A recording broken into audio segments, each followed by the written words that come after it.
Fox Sports. We are Fox Sports. We are the Lions. We always say you never know what you're going to see in a baseball game. And last night we saw one of the best and most historic pitching performances in Indians history as Corey Kluber mowed down 18 Cardinals in 8 innings of one-hit baseball. Swung on and missed. He got him to go fish. Breaking ball, ring him up. Sweet 16 for Corey Kluber. 18 strikeouts. What a night for the Indians right-hander. Now the Indians have a chance to win a series and make it 8 series wins in 8 tries against St. Louis. It's all coming up next on Sports Time Ohio.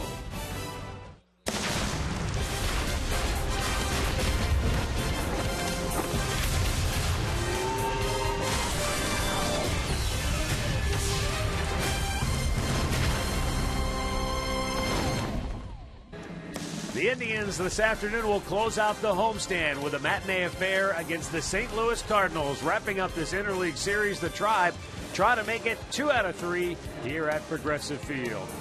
Hi again, everyone. Matt Underwood alongside Rick Manning. The Indians got a win last night behind Corey Kluber in what was one of the greatest pitching performances you will ever see.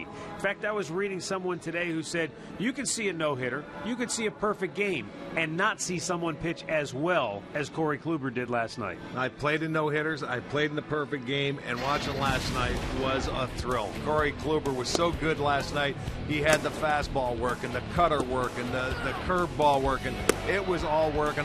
18 swings and misses from the Cardinals bats. That's one of the best offenses in the National League. And when Carpenter says that's probably the best pitching performance he's ever seen against him, that's saying something special. He tied the great Bob Feller last night with 18 strikeouts. Louis Tiant had 19. That was in 10 innings. I would have liked to see Corey Kluber go back out there in the 9th and possibly get 20. Well, he was outstanding last night. And the theme so far on this homestand for Indian starting pitchers has been strikeouts and no walks. In fact, there's only been 1 walk allowed by a starter, and that was an intentional walk by Bruce Chen in his start. So the theme for Trevor Bauer, pound the strike zone, don't put anybody on base. And hopefully the offense can get you the early lead. For Trevor Bauer, locate your fastball. A lot what Kluber did last night. Mix in your off-speed pitches, try and stay ahead in the count, and good things can happen. For Trevor Bauer, though, he's matched up against a good young right-handed pitcher in Michael Walker, who's 5-0, 3-0 in road starts. The Indians never faced him. He's got an explosive fastball, a great changeup, also a very good curveball. So they're going to go out there and try to beat the Cardinals one more time, 2 out of 3. The Cardinals have never beaten the Indians in a series. And Michael Wacha already has a couple of years of postseason experience under his belt as well. So that's the way it matches up here today at Progressive Field. When we come back, Andre Knott will join us to tell us what the Indians have to do to try and beat Wacha and the Cardinals and win this series here this afternoon. Cleveland Indians baseball is brought to you by WB Mason, the official office supplier of the Cleveland Indians. By McDonald's, I'm loving it.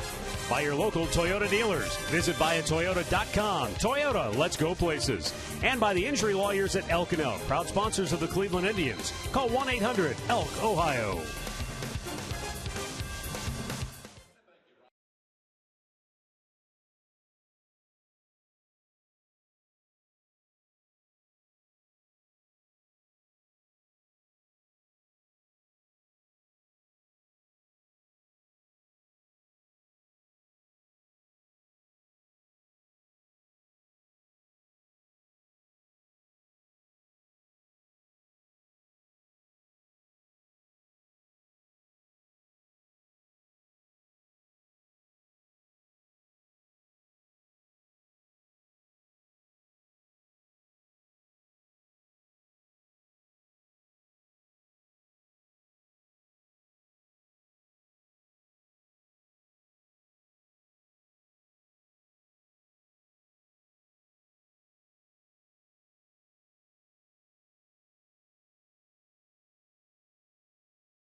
Yeah, lots of sunshine here at Progressive Field.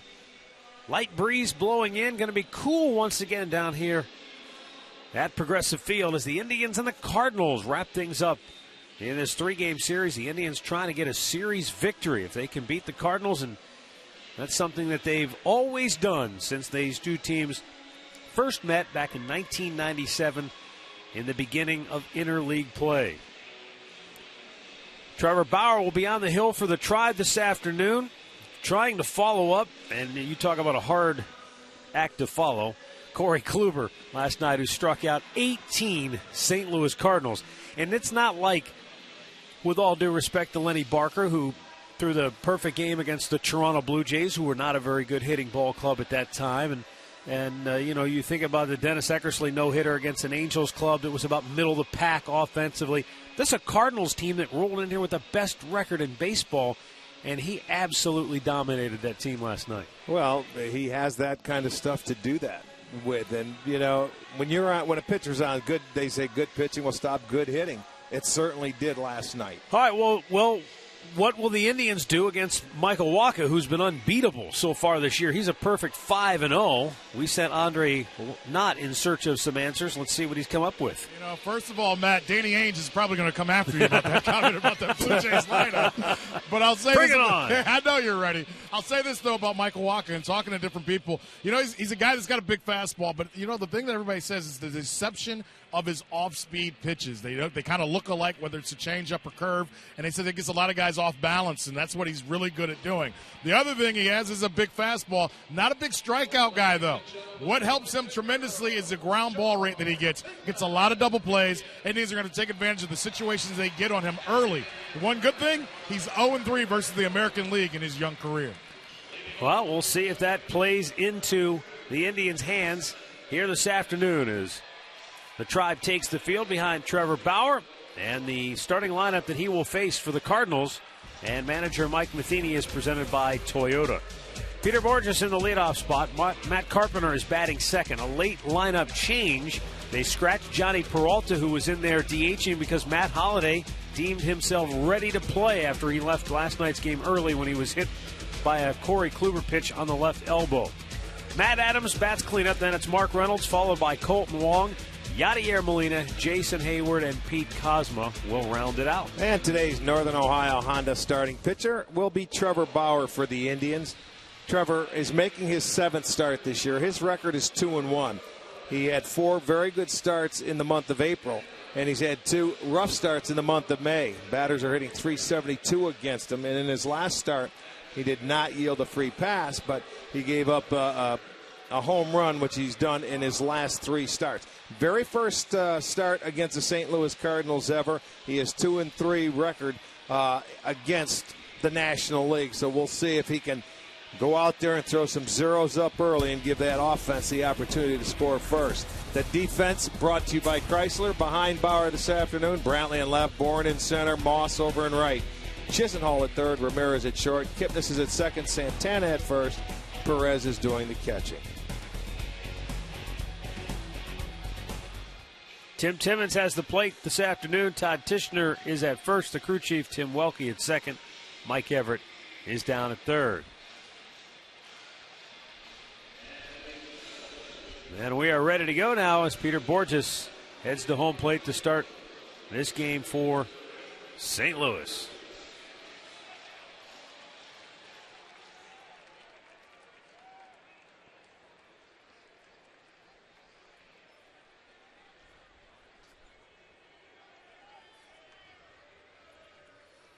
Borges is 1 for 7 in the series, and Mike Matheny really changing up his lineup. Colton Wong was the leadoff man in the first 2 games. Wong has dropped to 6th here today.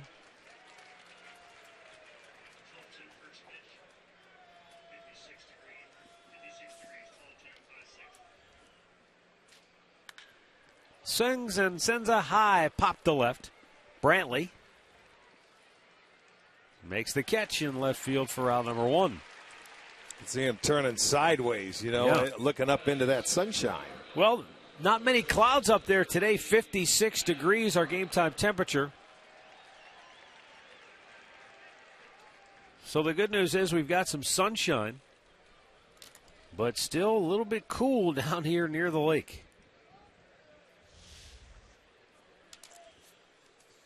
Matt Carpenter, 2 for 9 thus far in the series.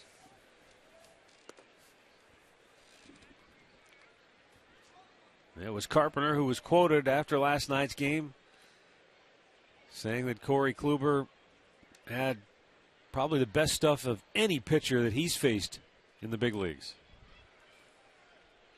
And he said, I think he showed us why he's the reigning Cy Young Award winner. And that's why you know, baseball's a game that is built on numbers and statistics, but sometimes the numbers don't always tell the whole story. You go into last night's game, if you didn't know any better, you see 0-5, ERA up, near 5. Well, not the same guy. Well, it is the same guy. Well, that's the whole thing. He won the Cy Young last year, and he went 7 starts and he didn't have a win. So everybody's talking about that. He was still throwing the ball pretty well. I'm not saying it was great like he's capable of, but he was throwing well enough to win. They never scored for him. His first 3 starts, the run support was horrendous. They still haven't gotten him a lot. And when you think about it, he pitched so well last night, they still only scored 2 runs, and nobody ever talked about that, but they got the win. They left a boatload of guys on base. Yeah, 13 men left on base for the Indians last night. They scored 2 in the first and had multiple opportunities throughout the game to add to that lead, but they were never able to do it, and Corey Kluber made it all stand up. Didn't have to do it. Payoff pitch. Carpenter takes strike 3 called. 1 strikeout for Trevor Bauer. 2 down here in the first inning. Let's check this out on our Nissan pitch tracker. A little comeback fastball, and he knew it. He didn't realize the movement was coming back. It came back on the inside corner. We saw a few of those pitches last night between Lackey and yes, Kluber. We did. 45 strikeouts for Indian starters on the homestand and just 1 walk. It was an intentional pass, so they pounded the zone. That? Yes, they certainly have. Here's Matt Holliday DHing, and he's wearing a pad to protect that left elbow that was struck by a pitch from Corey Kluber last night in his first at bat, and he went down in a heap of pain. Must have caught him just right in the worst possible spot for him. Have you ever been hit back there? That could make your arm go numb or your hand go numb where you don't get any feeling in there. Kind of right in the joint. Yeah, and I mean, you're right. That was painful. He left the game. He stayed in and ran and then went out to the outfield, but then he came back into the dugout and went and had it checked out, but he's back in there today. Yeah, and he just took one up and in, and he kind of spun out of the way.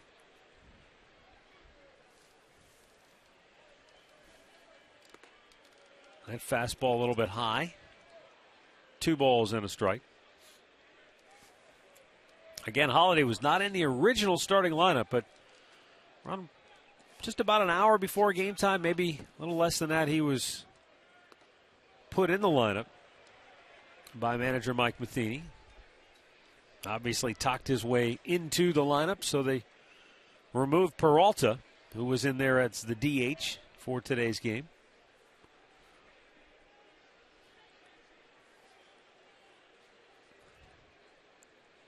The 3-1 pitch, and Bauer has walked his first of the game with 2 down in the first inning. Keys to the game are brought to you by Wayside Furniture. See if the Indians can get Bauer a lead. And they'll have to try to come up with some clutch hits against a very tough pitcher in Michael Wacha.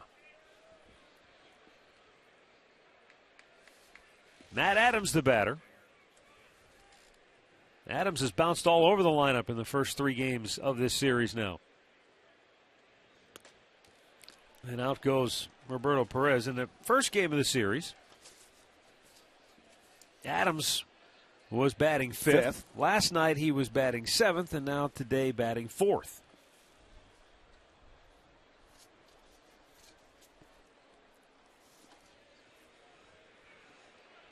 So far, that fastball by Bauer, upstairs, a lot of them up, high, out of the zone.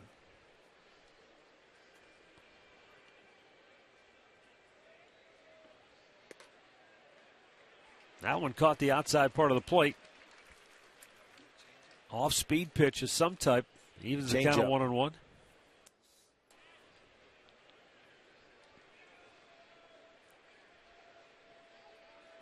Swung on and missed at a high heater.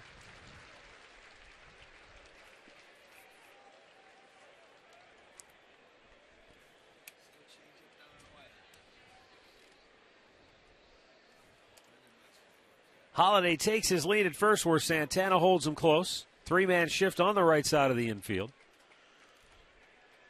And the 1-2 to Adams is swung on and missed. Boy, did he pull the string on him. Second strikeout for Bauer. No runs, no hits, one man left. The Indians are coming to bat.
Tribe coming to bat here in the bottom of the first inning, and the Indians starting lineup for Terry Francona is brought to you by Progressive Insurance. Jason Kipnis, 4 for 6 with 2 doubles in the series, is the leadoff man. Carlos Santana bats second, then it's Michael Brantley hitting third. Brandon Moss, Lonnie Chisenhall, Nick Swisher in the middle. Michael Bourne, Roberto Perez, Jose Ramirez rounded out. Today's Northern Ohio Honda starting pitcher is Michael Wacha. He is 23 years old. He's 6'6", 210 pounds. Off to a terrific start this year at 5-0 and a 2.09. And this young man, he doesn't give up many hits when you get runners on. That's for sure. Jason Kipnis looks at a strike.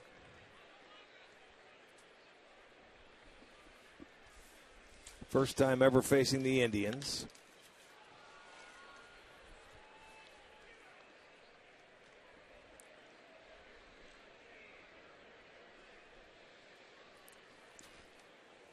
But as Andre said, he's 0-3 and a 3.90 in 5 career starts against American League clubs.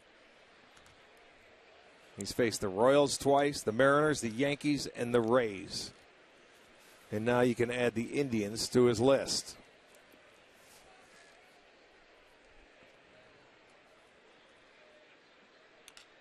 You may have seen the note on Jason Kipnis when we revealed the starting lineups.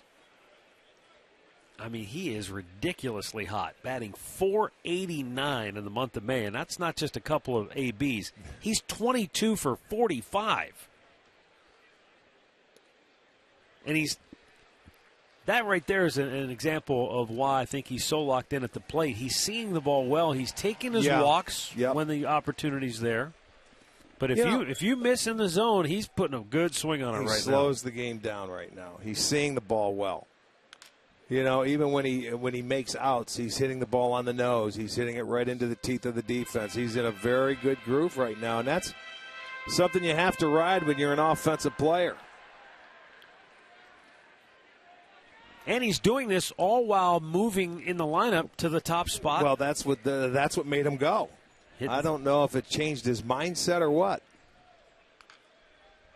Little dribbler, and that will go foul. Yeah, since they put him in the leadoff spot, Rick, he's batted .385. But what's really interesting is you don't think of the leadoff spot as being necessarily a power spot in the order. You know, you get on base. But all of his extra base hits have pretty much come since he's been in that leadoff spot. Well, he's up there just trying to get on base, and I think that's a good thing. He's driving the ball to left field like he did 2 years ago.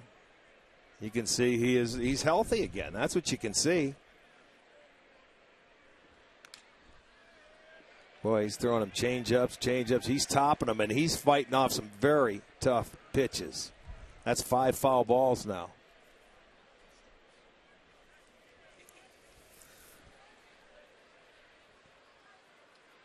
Ninth pitch of the at-bat. Low 2-2.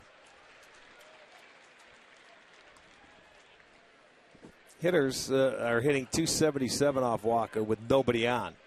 With runners on, they're hitting .145. And then with runners in scoring position, .122. So he gets better. But Kip is doing one whale of a job here. 10-pitch at bat to this point, leading off the game. Well, he's fouled a lot of the offerings away. Now the 2-2. 7 with 2 strikes. This is a great at bat. You know, this could set the tempo for those guys sitting down there watching. I mean, he's going out there and what's Molina? Molina got hit by that foul tip. He's taking a lot of time before he gets back behind the plate. It must have caught him.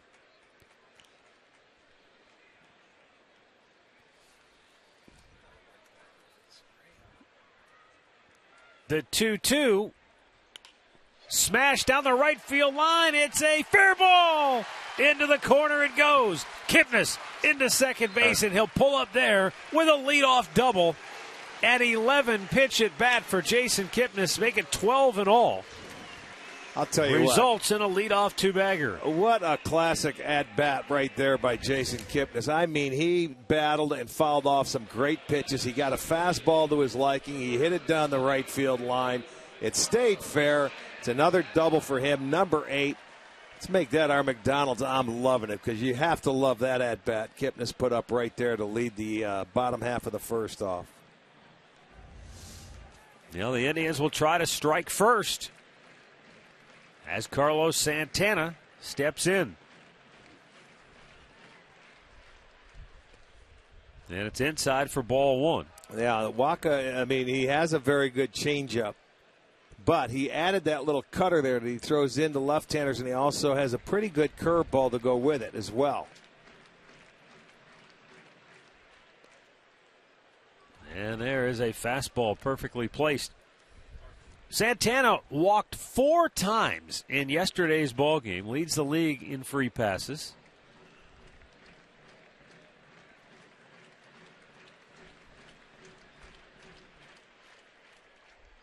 And that 1-1 pitch is fouled out of play.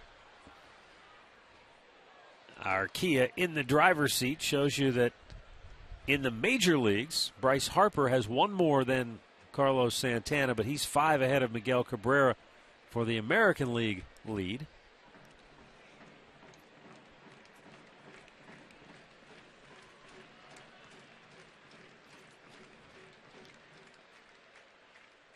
Now the 1-2.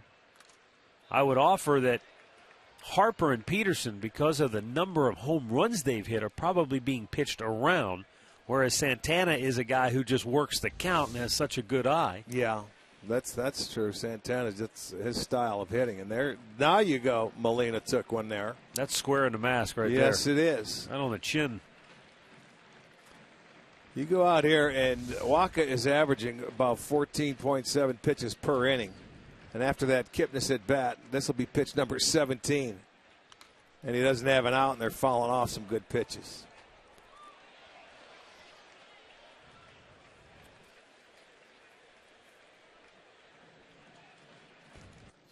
Michael Brantley waits on deck as Santana awaits a 1-2 pitch from Waka.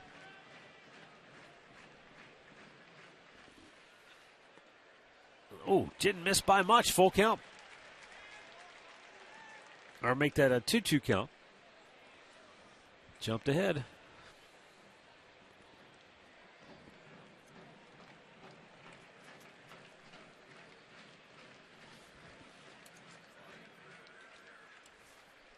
Yep. And that time he's out looking. Yeah, I got it. Locked him up on a good curveball right there. Santana knew it. But boy, he had to work for it. Let's see where this curveball starts. That starts up about eye high. Ends up in the outside corner. Look at it. Coming off, and it just breaks down in there. Good pitch, out number 1.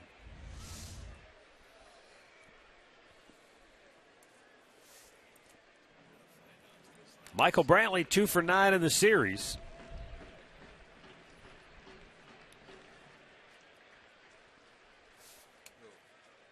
Swung on and missed. Brantley had his 11-game hit streak snapped last night.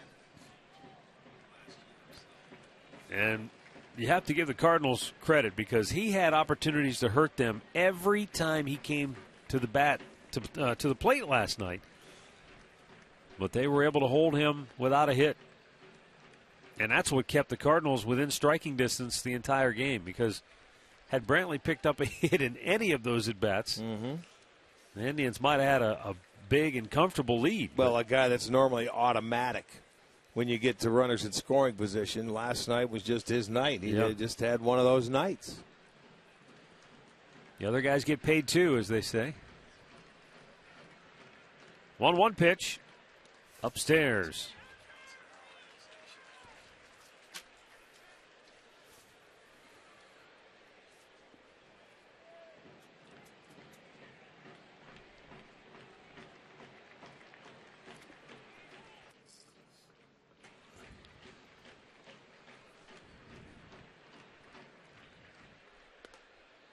And a close pitch. Waka, a long look in, and then he looks back for a second look. Well, take a look at it and see what you think. It's not a bad pitch. It's about belt high, and I think he wanted to know where it was. Last night in Michael's first at bat, that was called a strike. I know. And that's what kind of sent him into a tailspin, maybe. 3-1. Ball 4. Brantley draws a walk, and the Indians have 2 on with 1 out. And Brandon Moss coming up. Let's check out the Cards defense. It's brought to you by Chrysler. Mark Reynolds gets the start in left field today. Borges is in center and Hayward back in right. Carpenter at third. Cosma is at short. Wong is at second. Adams at first. Molina catching.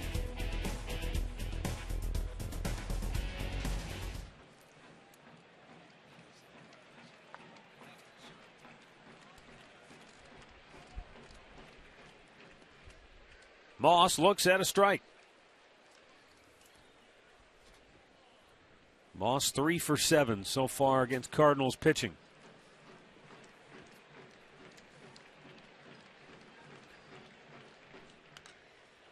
And that's back out of play. Changeup cutter to get Moss down in the count, 0-2.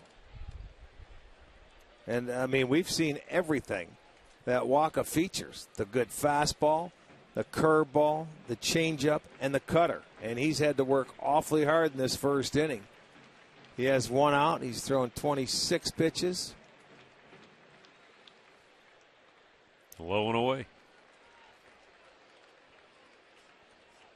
Yeah, this is a really good inning for the offense. Hopefully they can cash in with some runs, but at least you see what he likes to throw in certain situations now. And it's trouble in the first inning. So he's got to come out with his A stuff to try and get out of it. You know, if usually a pitcher goes through that first 4 or 5 innings before he gets into trouble, you don't really know what's going on. The 1-2. Low and inside. 2 balls and 2 strikes. And as the pitch count continues to climb here in the first for Waka. Those pitches they're missing, but not by much. Broke his bat. Infield fly rule was called late, but it was called 2 down.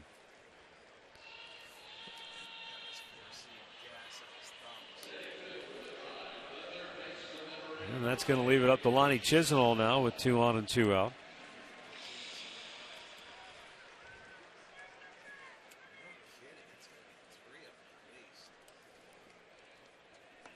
Chisenhall hitless in the series as he comes up in a clutch spot here in the first.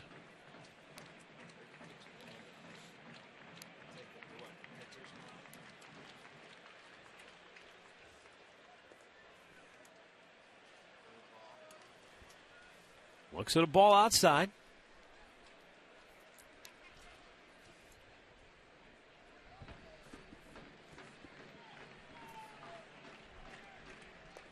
That's in the dirt. And it's quickly 2-0.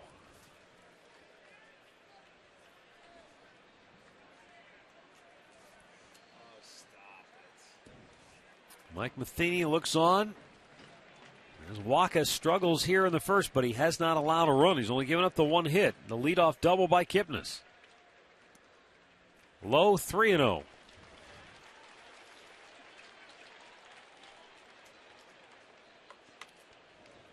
Waka was the 19th overall pick of the Cardinals 3 years ago out of Texas A&M.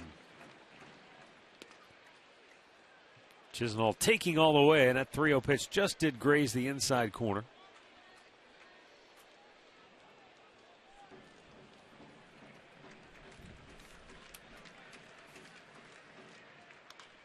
And a foul off makes it a full count.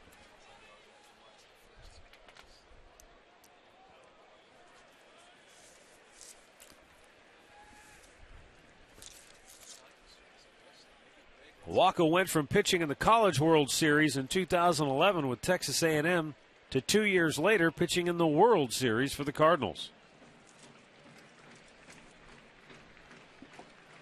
Runners go on the payoff pitch. Strike 3 called. Indians strand a pair, and we are scoreless after 1.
Along with MLB.com at bat on your smartphone or tablet.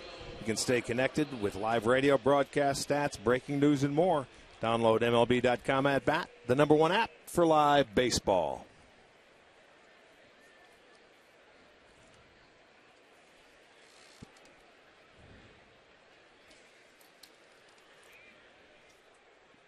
Mark Reynolds, Colton Wong, Yadier Molina for St. Louis here in the second inning.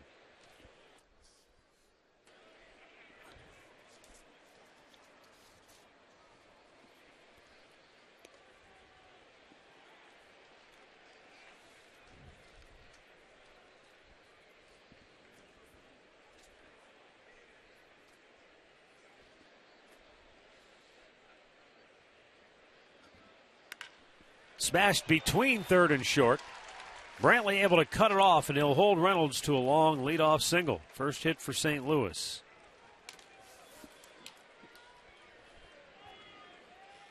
Let's go back down to Andre. Trevor Bauer, you know, his last time out, Andre, he didn't give up a big inning, but he gave up a run in every inning. A lot of extra base hits early in those innings led to his demise. What's he doing to try to limit the damage, so to speak? You know, in talking to Mickey Callaway, they want to minimize all situations for Trevor. They felt like that first month of April, his pitches worked so well that he didn't mentally have to worry about too much. They say he's still a young guy, but they just want him, when problems do occur, to find himself and not, you know, go out of his mind and try to blow the ball by everybody. If he can do that, they feel like he'll be fine. It's just getting over that hurdle.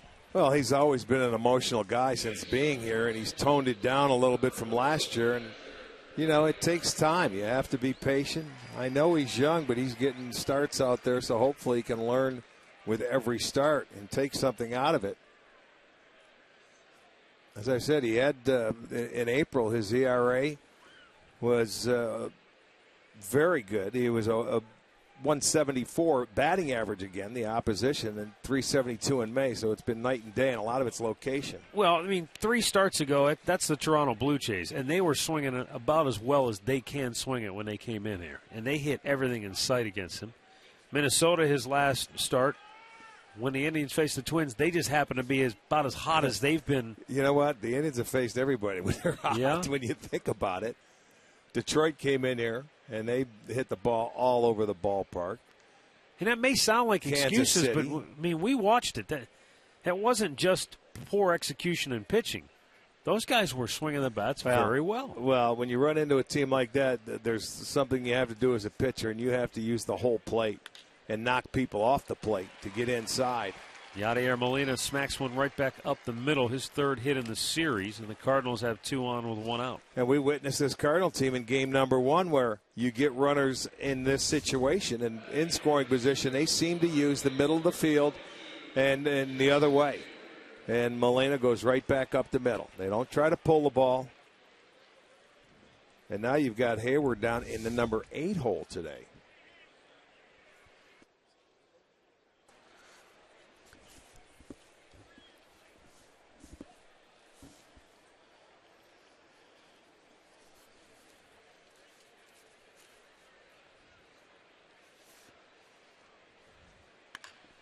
Hits that one pretty well to left, but Brantley is there, and he'll make the catch. The runners hold, 2 down. Yeah, Hayward, a lot like Matt Adams. He was hitting 3 second, games, right? 3 different spots in the order. He's batted, 7th, and he's batted 5th, and now he's hitting 8th. Pete Kozma, he's getting the start essentially for Johnny Peralta. He's at shortstop today. But Peralta was in the original lineup DHing until Holiday deemed that he was ready to go. Kozma came in to the game last night defensively when Holiday had to leave. Mentioned that he's somewhat of a utility guy. And the Cardinals had to make a move earlier today when they put John Jay on the DL. They called up Xavier Scruggs from AAA Memphis.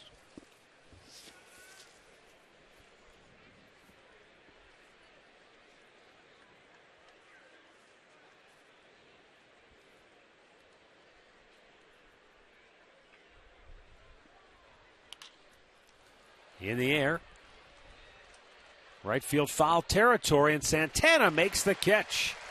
Bauer gets out of the jam. No runs, 2 hits, 2 Cardinals stranded. We head to the bottom of the second, no score.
Take on the Cincinnati Reds when we return home from a road trip. It'll be Saturday, May 23rd out here at Progressive Field. And you can save on tickets if you buy lower reserved or lower box by May 18th. You'll save 19%.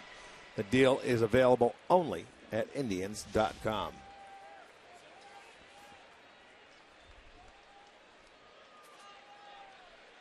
Nick Swisher will lead off the home half of the second for the Tribe.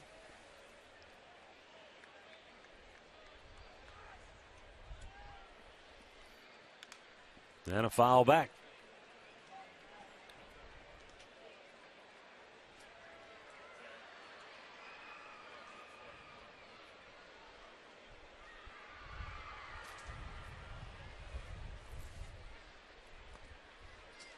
Oh, it's called a strike. That ball downstairs and in, but might have nicked the corner as it comes back.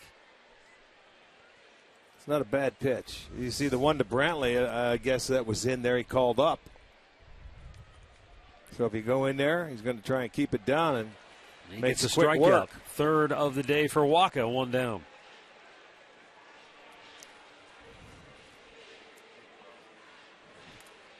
Today's Levin player profile brought to you by Levin Furniture. Michael Waka, first round pick. 1-2 in the NLCS over the Dodgers and Clayton Kershaw, earning the MVP honors. Well, they made that pick count, didn't they? Slotted for the Albert Pujols signing. They did indeed. You know, he's a kid too. Even though as big as he was not drafted out of high school. He took the scholarship to go to Texas A&M. What's interesting about Waka is that a lot of people who've been around the Cardinals say that he is often mistaken for Adam Wainwright because they're built similarly. Waka has the similar walk, no pun intended, that Wainwright has. And even Mike Matheny has mistaken him for Wainwright when he was out on the field in spring training. Oh, yeah. Said he was talking about him saying Wainwright, and somebody said, that's not Wainwright, that's Waka. He's like, oh, really? I mean, that's how similar the two are. And now with Wainwright out, we talked about it yesterday, they need their veterans, guys like John Lackey. The ones we've seen in the series. Yeah.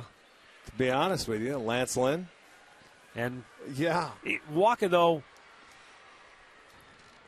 he's in a different situation because of the shoulder injury a couple years ago. Or was it last year? Last year he had the shoulder injury, so he only made 19 starts. So just how far they can push him this year remains to be seen.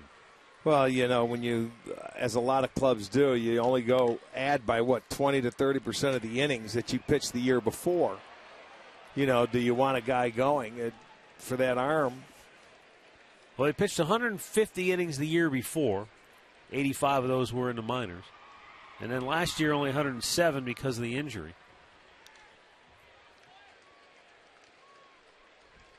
So it will be interesting to see what they decide to do. Now, we were talking with Al Hrabosky the other day, and I asked him about, is there anything to this thing I read about a potential six-man rotation? He said what they might do is they might use some of that minor league depth to space guys out throughout the season, but he doubted we see a six-man rotation. Bourne absolutely smokes it to deep center field.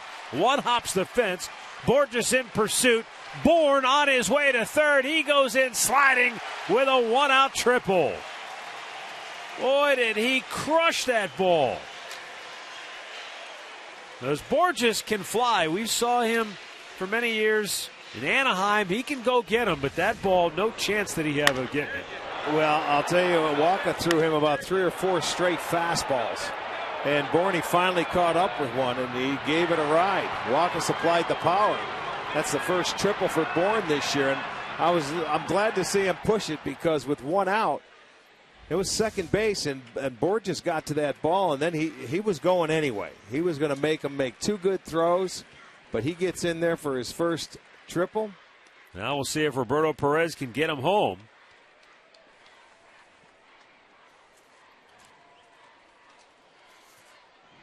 Perez yesterday snapped an 0 for 19 slump with a single in the 6th inning. Infield drawn in as he tries to give the Indians the early lead.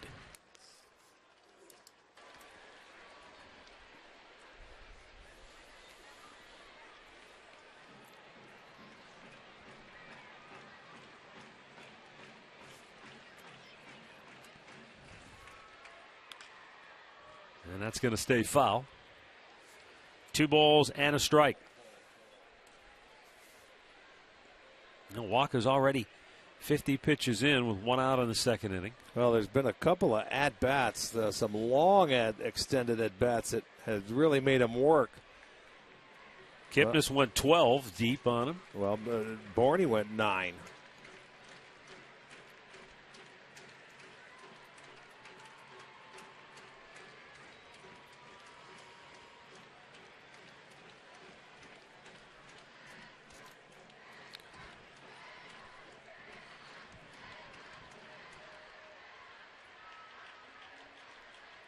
Upstairs, he misses, and the count is 3-1.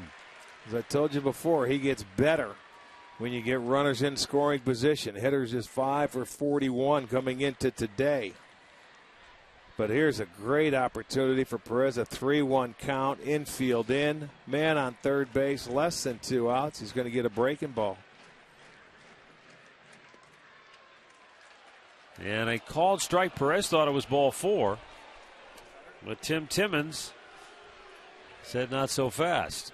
Let's go. It looked like a cutter that starts at him. They want it away. He started it inside. Didn't really cut. It just stayed there. Yeah. You know, it was almost like a backup. Maybe because he got on top of that ball so much. Payoff pitch. That's ball 4. And now the Indians have him at the corners with 1 out for Jose Ramirez. Now the Cardinals might go for a double play, although with the speed of Ramirez, they might stay in on one side of the infield. Let's see what they decide to do. Shortstop Pete Kozma looking into the dugout, asking for guidance on where they want him to set up. Looks like they will set at double play depth in the middle. No, be careful with Ramirez. I mean, if you're a base runner right here, I would be a heads up in case of a bunt. Fouls it back out of play. Not saying that Tito's going to put it on. Just, you know, you never know. He's been almost trying to bunt once a game.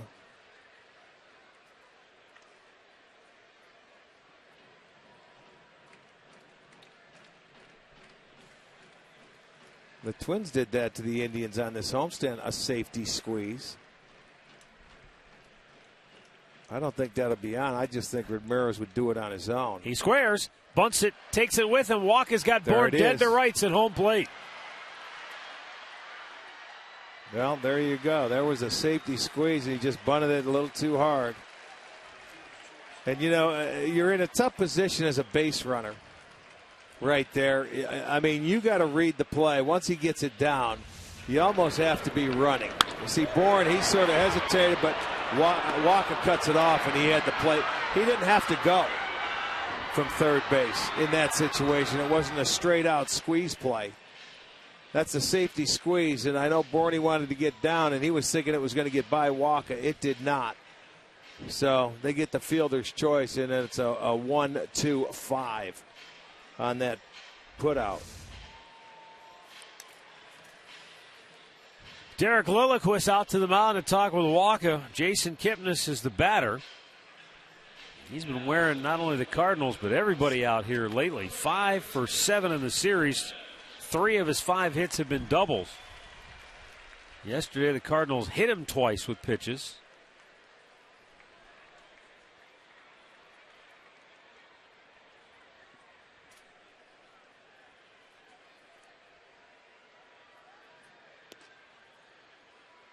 First time Kipnis was hit, clearly a retaliation effort by St. Louis. Both benches were emptied. Terry Francona was ejected. 1-0 pitch. Because as Terry said, he went to the home plate umpire, Mike Everett, basically said, if he's throwing at him intentionally, why isn't he out of the game? And the umpire couldn't answer him. And so Francona got ejected. Then he came back up later in the game, got hit again after the warnings had been issued, but they felt no intent, so no action was taken. 1-2 the count on Kipnis.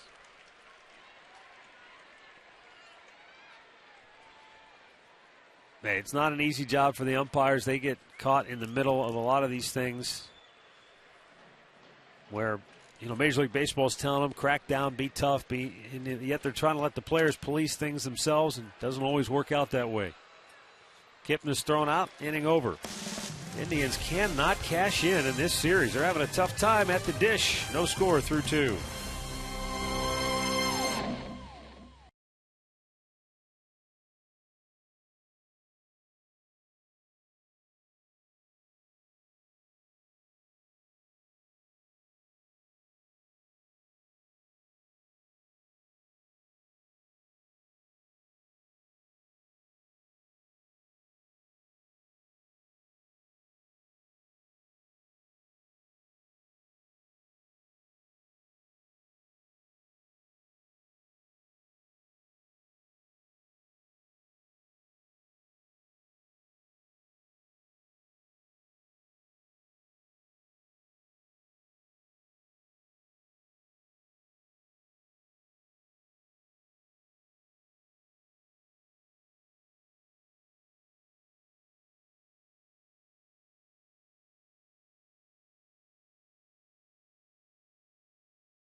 Now, if you missed it last night, first inning, Corey Kluber, a two-seam fastball that went up and in and hit Matt Holliday on the elbow. He would eventually leave the game. Later, Jason Kipnis with 2 outs, bases empty, got drilled right in the middle of the back. Both benches were immediately warned, and then Terry Francona was told not to come out by the home plate umpire, Mike Everett. He came out anyway and was immediately ejected. And we'll hear now from Terry Francona on what transpired from his vantage point. I knew if I went out there, he was going to throw me out. I just wanted him to tell me that I just wanted him to tell me that he wasn't throwing at Kip. I said, just tell me. And he wouldn't. And that's when I probably said some things that I shouldn't have. But he still to this hasn't answered my question. And I think if he would have answered it, he would have acted differently. Because I called the pitch to Millsy when he got hit. I'm not that good. Well, he must be that good because he called it. Well, but it was pretty obvious. In other words, it was very obvious to him that it was intentional. Yeah, but you knew it was going to happen. You said something in the first inning, didn't you? Yeah. Like, it's just a matter of time, and it was a 2-out situation. There was nobody on base. But I was looking at it as, look, the history of the Cardinals, especially under Tony La Russa, always was, going back to his days with Oakland. You hit one of our guys, we're going to come back and hit one of yours. That's just the way it was with Tony La Russa managed teams. And it's not that there's anything wrong with that as long as you're not headhunting and as long as you're not trying to maim somebody. But you're going to stick one in the middle of somebody's back as a way to say, hey, okay. We're even. We're even now. Right. Let's move on.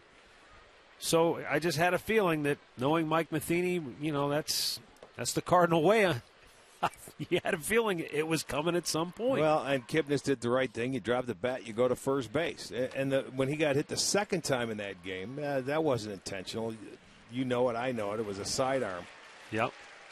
Matt Carpenter strikes out, and that's 3 Ks now for Trevor Bauer. 2 down here in the third inning.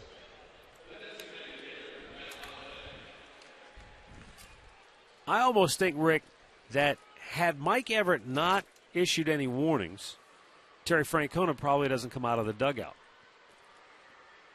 But the problem, I think, for Mike Everett, from the umpire standpoint, is if you don't issue the warning and then something escalates from there, then they're going to come back and say, why didn't you issue the warning? Why didn't you A, B, C, D? And I think that's where the umpires get caught in the middle. Well, think about it when we were playing Detroit here. In the very first inning, they issued a warning to T.J. House on an 0-2 count that hit Martinez. Was that warranted? That was overreaction, I thought. Right. But in I'm saying instance, you see in different situations, it was issued in the very first inning. Well, it wasn't when it was, when Holiday got hit yesterday.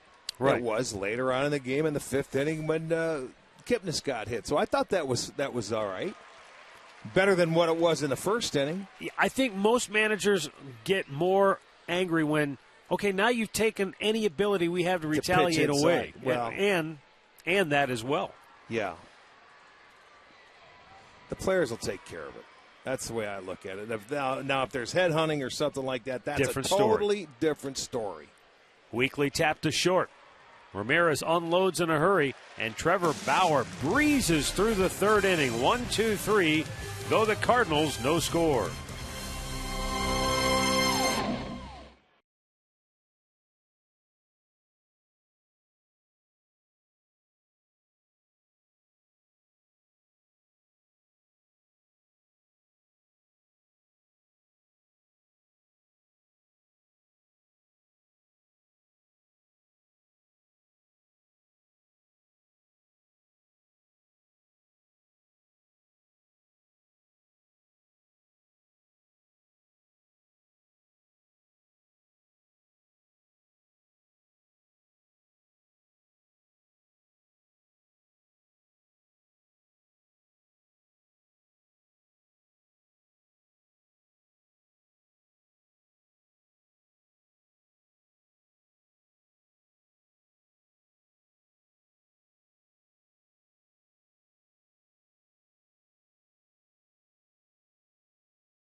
Game for Miller Time, brought to you by Miller Lite. Bottom of the third here at Progressive Field. It will be Carlos Santana, Michael Brantley, and Brandon Moss due up for the Tribe. Santana called out on strikes his first time up. And Walker delivers. Santana sends a sky-high pop to right. In comes Hayward. Knocking it down. One away.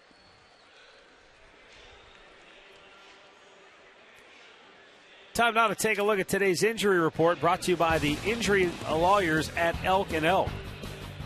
John Jay on the DL, left wrist tendonitis. Boy, Brett Oberholzer, that's a huge loss for the Astros, as well as Houston has been playing, leading the Western Division in the American League by 4 games.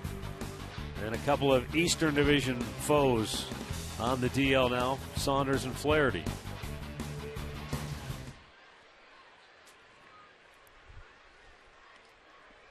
Michael Brantley walked his first time up, takes a look at ball one.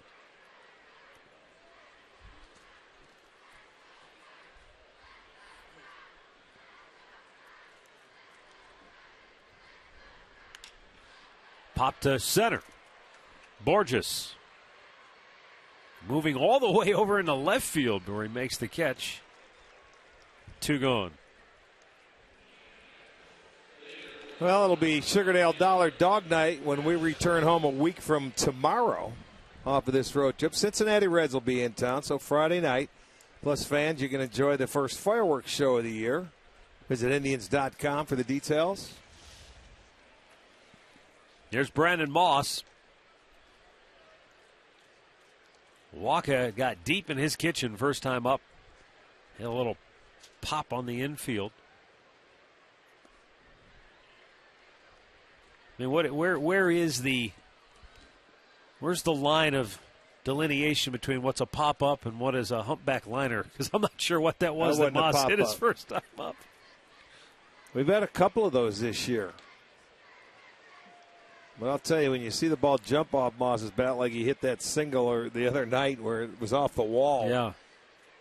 And you're right. He got in the kitchen. He tied him up inside. That's going to be in the seats, Andy. That's pushing everything that way. 2 balls, 2 strikes. Crowd 2 down, enjoying bases this empty. 12 o'clock start today. Thursday Biggest crowd getaway. of the series. No kidding. Sitting outside in the sunshine. It's great it's a 12 o'clock game because tonight it'd be a little chilly. We had a lot of kids here earlier. 2-2 pitch. Moss yanks it, but fouled on the right side.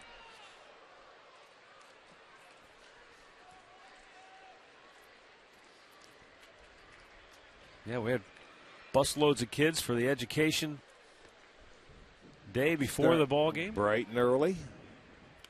Moss trying to go the other way. Shallow left. Reynolds a long run in, and he can't get there. It's a foul ball. Reynolds doesn't play a lot of outfield, and he gave it all he had trying to get over there. You know, that's a tough dive over there on that track because you don't slide on it. You get stuck to it. And he's going face first, and, you know, you could jam a shoulder. You know, if you land wrong over there, you could pop that shoulder out. Good effort by Mark Reynolds. It's okay to go that way on the grass, I think, a little bit more. But look at, he's checking it out. He probably left about a quarter of a pound of he might have flesh a on little the rug track. burn. And there's no question. That thing hurts.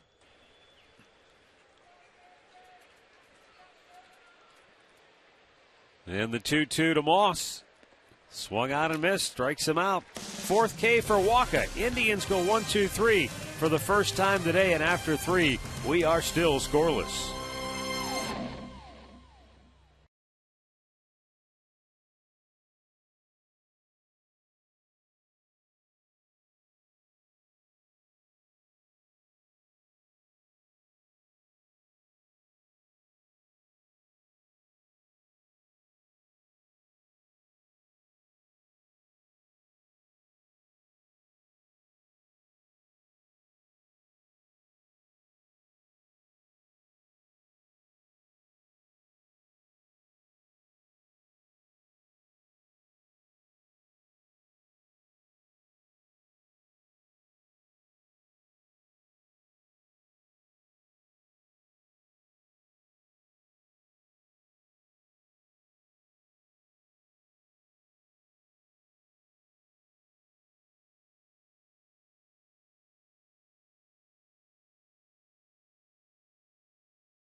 Score, 4th inning. 4, 5, and 6 due up for St. Louis. Both starting pitchers have been very good so far, almost identical. A few more pitches, though, on the side of Michael Wacha. He had that long first inning to get through it, but he did get through it without allowing a run. Matt Adams struck out his first time up. And Bauer with a first pitch fastball that misses.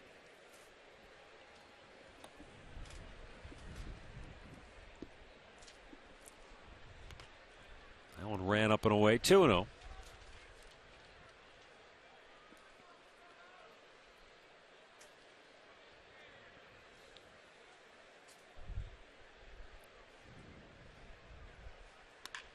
Hard hit ground ball. Kipnis going to have a long throw from the outfield grass. On the money as Santana snatched it and got out of the way. Our great clip of the game from last night, Corey Kluber. Need I say more? A career best 18 strikeouts, equaling the franchise record set by Bob Feller for most strikeouts in a 9-inning game. Gave up one hit, and as you said, he had no-hit stuff. It very easily could have thrown a no-hitter last night. Without a doubt. Peralta got the hit. It was a 2-0 fastball right there. He was throwing it to him. He got a base hit. Could have been a perfect game. I mean, the only other blemish was the hit batter on the fastball we've shown you earlier. Yeah, but that was going to the first inning with 2 outs. Yeah. So you know it wasn't a perfect game. But he came out and the way he was pitching, you knew. They did the same thing. Bauer had that going down in Houston. In game number 3, they had a no-hitter into the 9th. That's right. You know, he That's had right. no-hit stuff that day. That's happened a couple of times this year where it very easily could have been a no-hitter. Reynolds steps away. Mark singled sharply between third and short in the second inning. Pop back out of play.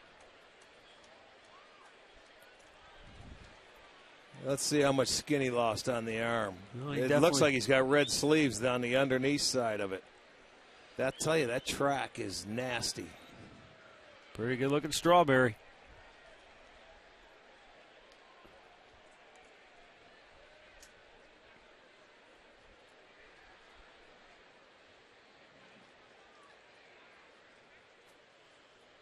For the life of me, Rick, as we watch the 1-2 pitch, I don't know how guys played all those years on the AstroTurf fields. Because I remember watching guys dive in St. Louis, in Pittsburgh, in Houston, and those Kansas City places where they had the turf. That's not an easy thing to do. You get the same thing if you're a base stealer sliding into bases. You know, on your thigh here, sliding down. Those are terrible. You got to cover them up or don't go to sleep at night. You'll wake up with the sheets. Now they have sliding shorts, padded shorts for the guys that help. Yes. Still, your knees and everything get banged up. It's punched pretty well to deep left field, but Brantley going to watch it hit near the top of the fence, and it will be a one-out double for Reynolds. It hit right where the built-in out-of-town scoreboard and the padded fencing meet, which is why it sort of had that odd thump and bounce back towards Brantley. You look at this, and it looked like Reynolds got fooled. That goes to show you the strength of Mark Reynolds. It looked like it was out in front. But that ball carried to 3/4 up off the wall out there in left field. That's amazing. He didn't look like he stayed back to hit that ball, but he hit it a ton. He's 2 for 2 now. He has 2 of the 3 St. Louis hits. I wonder, it might be a little strange for Brantley right now in left field, because when you look up at the top of the left field scoreboard, it almost looks like it sometimes one flag's blowing one way and the other flag's blowing the other.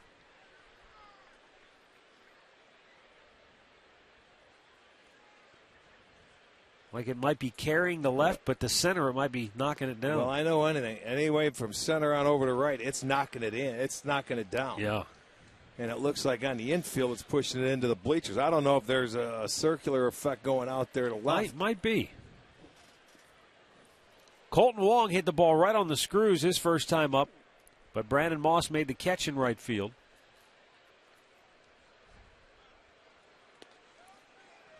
Ooh, Bauer. Looked like a pretty good pitch, didn't get called. 2-1.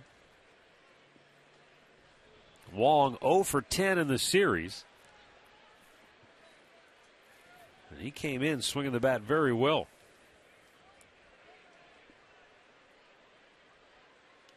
That goes to the backstop and down to third with 1 out as Reynolds.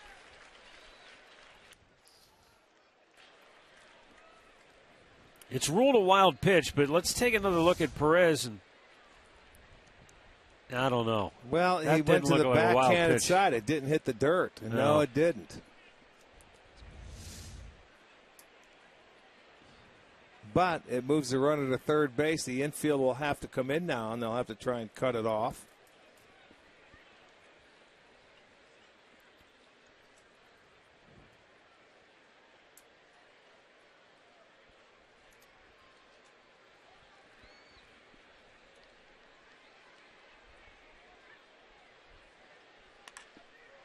That's foul down the right side.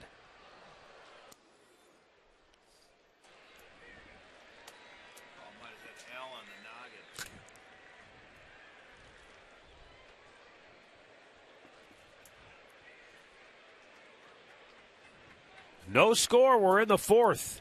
St. Louis threatening with a runner at third, one out, infield in. Payoff pitch to Wong.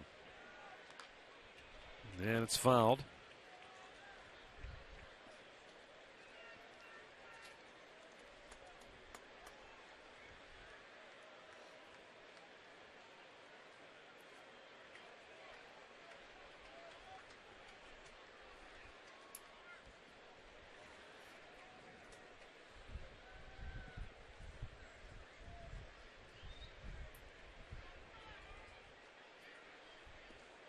Oh, my. Where was that?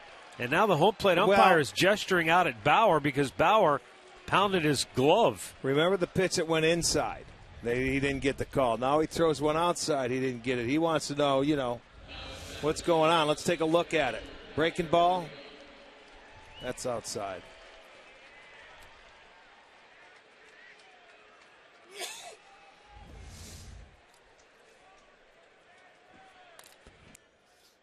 Bauer thought he had to pitch in there for a strike, which is why he reacted the way he did, and umpires generally don't care for that. No, that's because you feel you're showing them up. If it's something in there, and it's hard to do. I mean, he's an emotional kid. You know that. Well, I love it how a pitcher is held to a higher standard than a hitter is. I mean, we see hitters all the time gesture and Well, a hitter they don't get admonished the way a pitcher sometimes but does. A hitter can say something and put his talk down into the ground. They can. If they look at him and they say too long, then they'll be in trouble. A pitcher can't really do that. I mean, that's his only emotion is showing something like in a sign language. He's off and going. Wong takes off, throw down, not in time, and Reynolds did not break from third, so.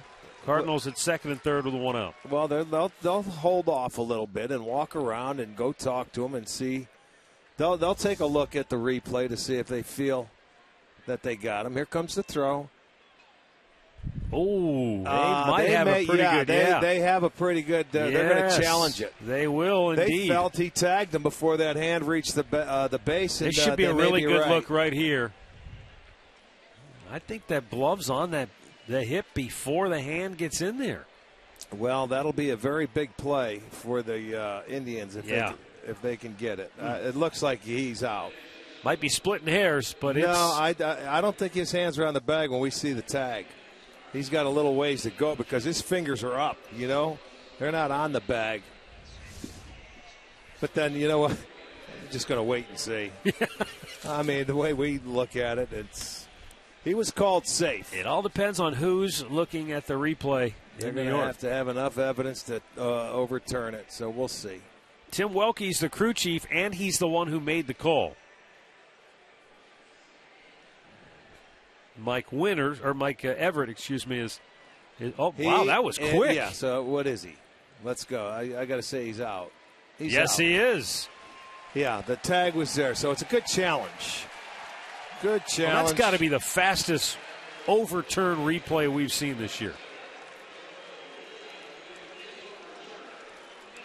So it is reversed. Look there's the tag on the butt before the hand gets to the base. Ramirez was in the right spot. Good throw by Perez. That's out number 2.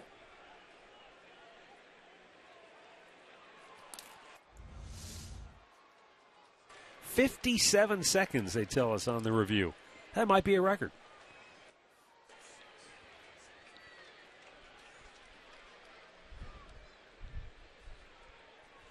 Swung on and missed by Molina. And a count 1-2.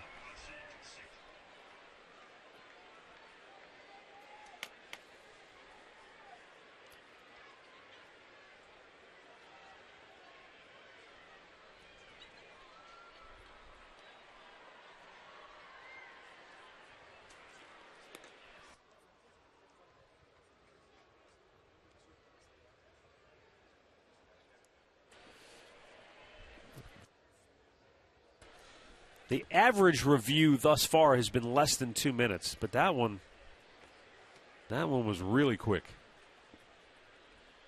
2-2 pitch to Molina. Way outside. Wow. It's lucky that one didn't get to the backstop. St. Louis has been able to come up with some clutch hits at times in the series. Well, that first series, or the first game, it was all 2-out hits. Right. All 8 runs scored with 2 outs. Yesterday, they had 1 hit, period.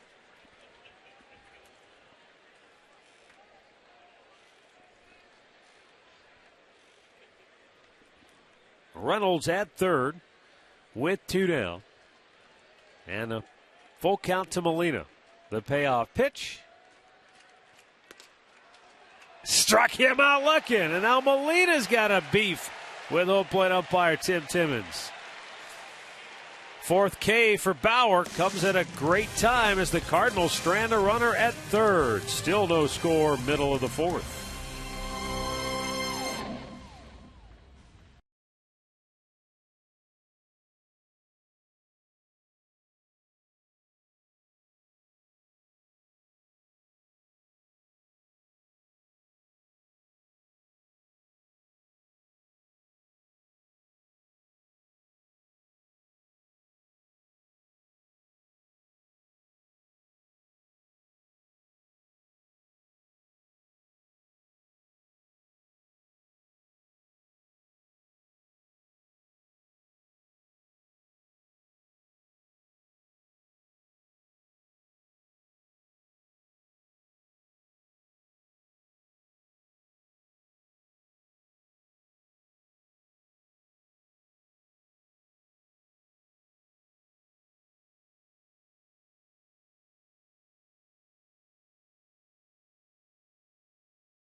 No score, bottom of the 4th. Our T-Mobile game changer.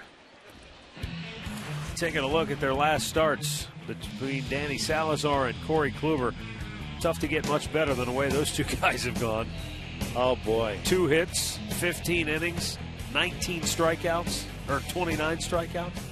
Well, that's exactly what you need. You need those starters to get on a roll and start feeding off each other. And then the Indians can get on a roll. But, the way they pitched today, Bauer's been fine. And still, there's no runs across for either team. Indians have had many opportunities. They've left 4 stranded. And Lonnie Chisnall taking it's a called strike.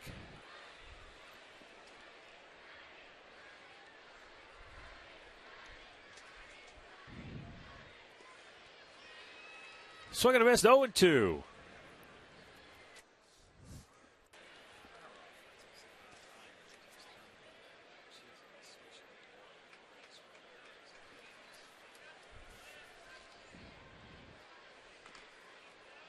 That's a chopper, but foul up the first base side. So Lonnie retreats.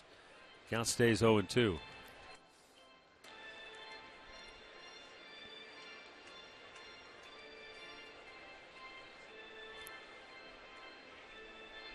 Rick, we've seen in this series now. All three Cardinals pitchers. Now, Lance Lynn, he did go 6 innings, but he was at 118 pitches after 6 innings. John Lackey last night went 5 1/3, and he was over 100 pitches. And now here's Michael Wacha, over 70 pitches, and we're only in the 4th inning of this game. Makes you wonder, are we seeing some of what the National League style of play is compared to the American League, where in the National League you've always got that pitcher spot, which means you've got an 8th-place hitter that's kind of going up there with one hand tied behind his back at times.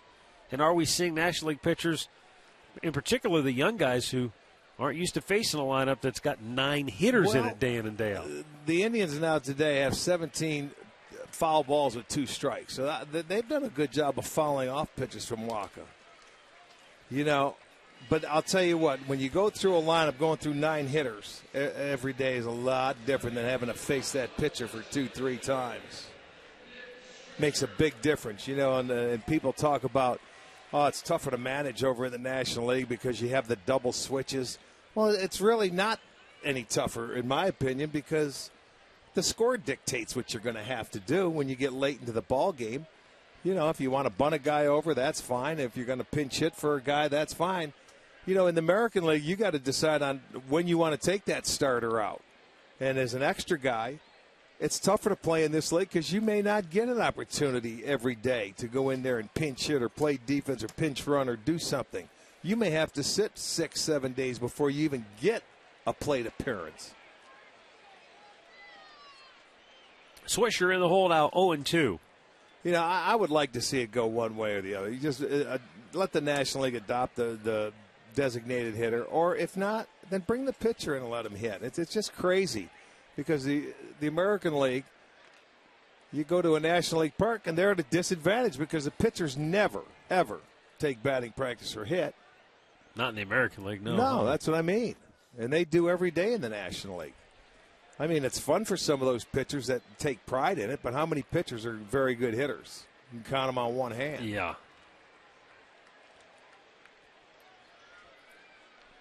The 0-2. And Swisher's called out on strikes. 5 Ks for Michael Wacha. 2 down here in the 4th. Here's Andre Knott with a look inside the new Bob Feller exhibit here at Progressive Field. Thanks, guys. One of another cool things here at Progressive Field that was opened up yesterday during Corey Kluber's 18 strikeout game is a new Bob Feller exhibit here in the Terrace Club. Look at some of the cool things and items that are here. I didn't know Bob Feller had a candy bar, but you can learn about that and much, much more as you come to the Bob Feller exhibit. A lot of cool things, all about Bob Feller and some of the things he accomplished over his great career, not only as a baseball player, but also when he was in the Navy. Not only that, Andre, but also, I mean, he's basically the guy that started the Players Association. I mean, he was involved in so many. Him and about 3 or 4 other guys with money out of their own pocket. They sure did.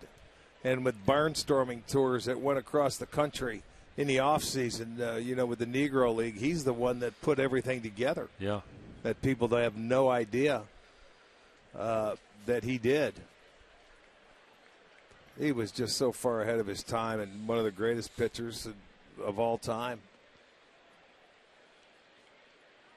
I made the comment to you the other day that in a much different time in our society, he was LeBron James, though. He was a 17-year-old kid pitching in the big leagues. Yeah.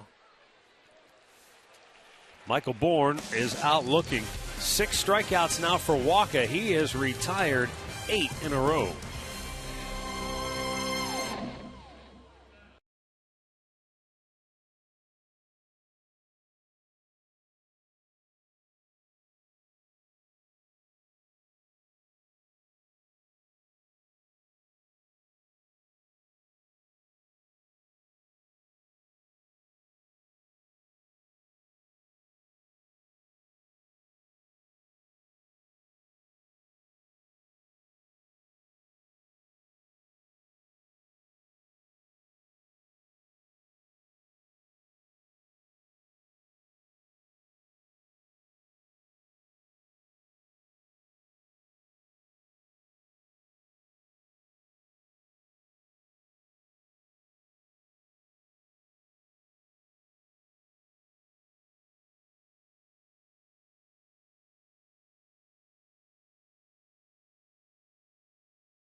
By your Northern Ohio Honda dealers. By the Cleveland Clinic. Call for an appointment today. And by the game-changing all-new Ford F-150. The future is tough.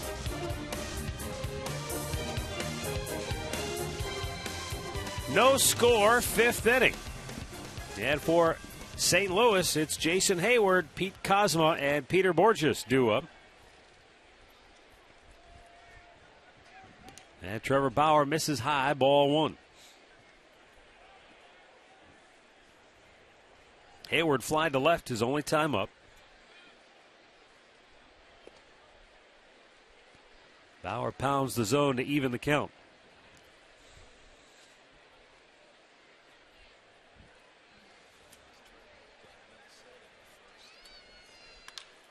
To center field, Bourne, waving his arm, says, "I'll take it."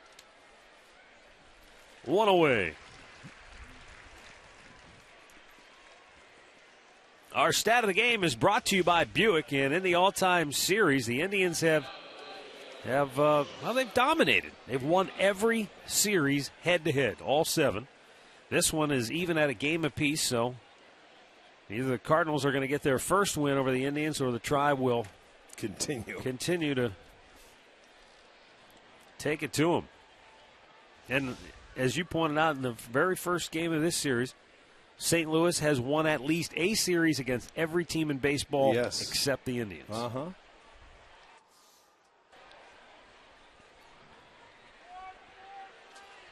Mike Matheny, 4th year at the helm here in St. Louis. Well, this would be a very big win for the Indians today, because it would only be the second time this year they went 2 in a row. It would be their second series win of the year. And they have to get going. You got to get to winning a series. Find a way. It doesn't matter how. Forget the numbers. Throw them out the window. Just find a way to win. Bauer's 1-1 upstairs. After today's game, we head down to the state of Texas and play the Rangers for 3 on a Friday, Saturday, Sunday. Then we go back to Chicago for 4 against the White Sox. And that's a team that's in front of the Indians that you gradually work your way up the ladder. 2-2 to Kozma.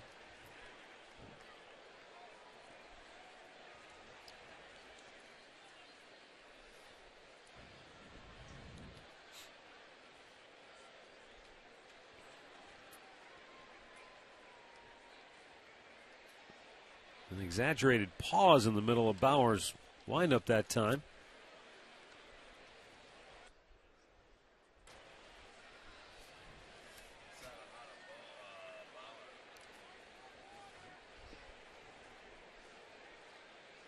So now the payoff pitch with 1 out on the 5th.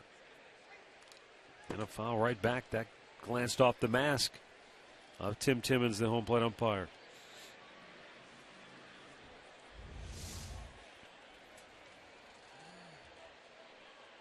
Yeah, almost knocked it off his head.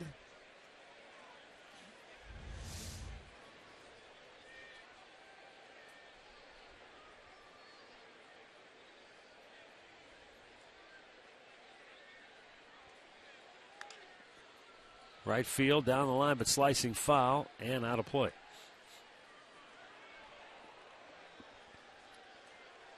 Well, we'll be in the Lone Star State tomorrow night for a 3-game showdown against the Rangers. Alan Jensen will get the night started with Indians Live at 7:30. Rick and I will have the game from Globe Life Park in Arlington at 8 p.m. right here on Sports Time Ohio.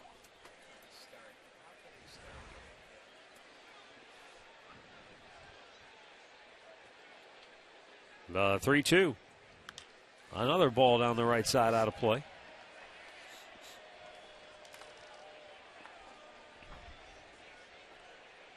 Tigers have jumped out to an early 3-0 lead over Minnesota. And their ball game this afternoon.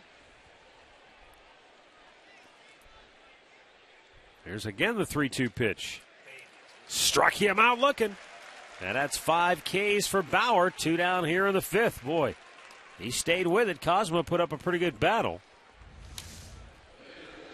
Well, he fouled out a lot of pitches up in the zone. See, that one's at the knees. That's a few fastballs he's getting down there. A Circle K strikeout will be called right at the knees. It's his third called strikeout out of the 5.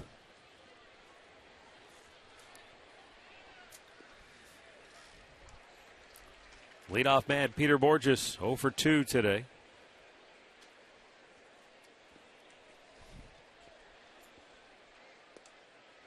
And he comes right back with a breaking ball over the inside corner, and you can tell he was locked up 0-2.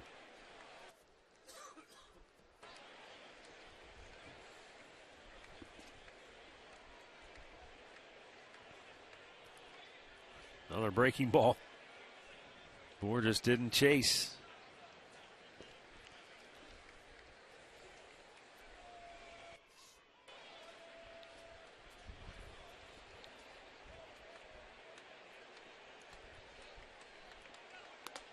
Fastball really took off. 2-2.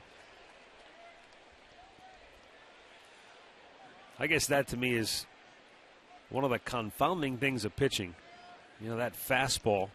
He just threw a picture perfect fastball before. Comes back 2 pitches later and. Well, you try to throw a better one or overthrow it. Well, he didn't. There that it was. Time. There was the El Perfecto, and that's a half dozen Ks for Trevor Bauer.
No score, bottom of the 5th inning.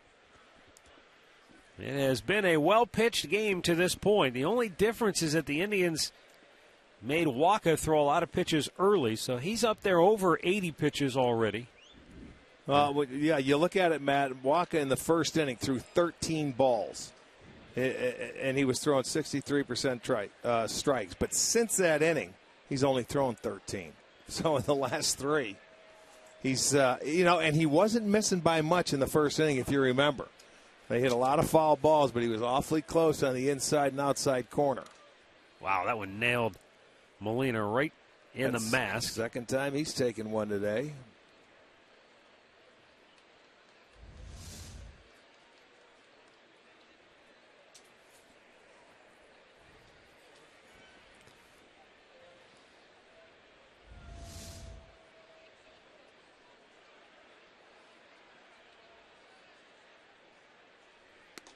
Swing and a miss by Roberto Perez, and he is the 7th strikeout victim of Michael Wacha.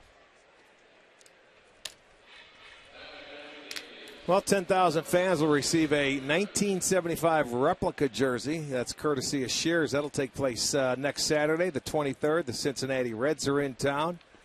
The nice red jerseys. Visit Indians.com for your tickets.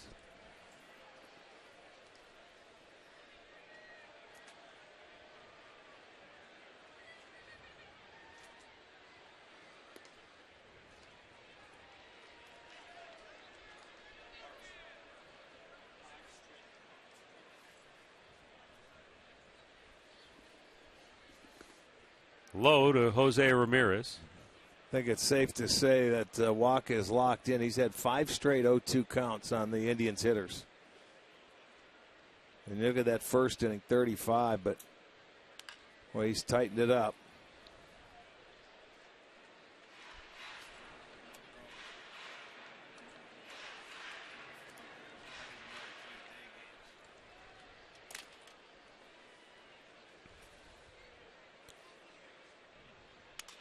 Broke his bat, lined it to third, caught by Carpenter, 2 down.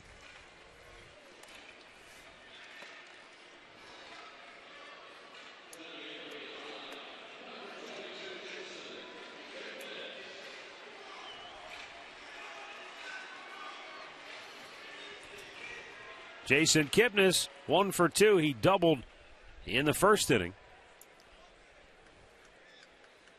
First 2 innings of this game were an extension of last night's game in terms of offensive frustration for the Tribe. As Kipnis swats a single into center field, he has 2 of the Indians' 3 hits now in the game. No, that's the same way as the Cardinals done it. Reynolds has 2 of the Cardinals' 3 hits. He just gets aggressive, and he gets a fastball right down the middle, stayed on it, didn't try and do a whole lot with it, just hit a line drive. And he did. So the streak of Kipnis continues. Another multi-hit game for him.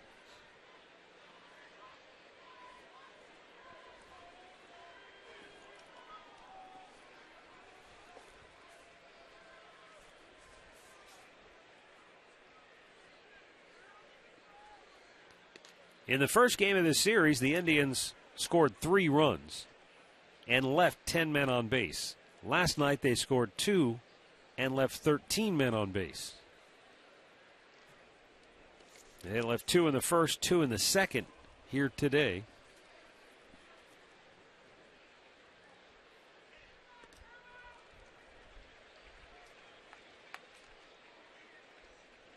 And granted, there are going to be games you don't always get them over, get them in. You don't always get the clutch hit.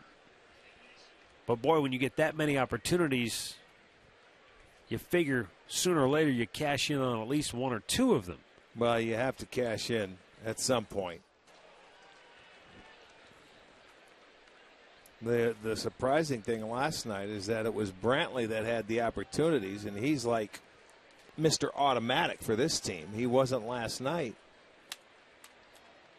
But, he can't do it every day. Round and foul. Wow. Quick splits by Sandy Alomar, the Tribe's Still first got base those coach. quick feet, Sandy. That a boy.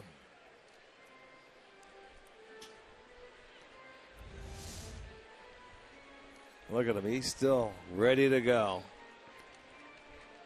It's all that biking and that's he a day does, game, man. too. Yeah, it is. But he's saying, look, I don't need to move that quick. My knees, I've had enough surgeries. Kipnis is on him a little bit. Think at one time how quick he used to be behind home plate, though. For as big as he is. Never forget that great play he made behind home plate where he flipped over the screen. Right. Oh, yeah. The late Ronnie Kuntz had a terrific photo of that. Payoff pitch. Runner goes. Santana sends one sky high to center. Borges makes the catch. No runs, a hit, a man left. We played 5, no score.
In-game recap brought to you by your local Toyota dealers.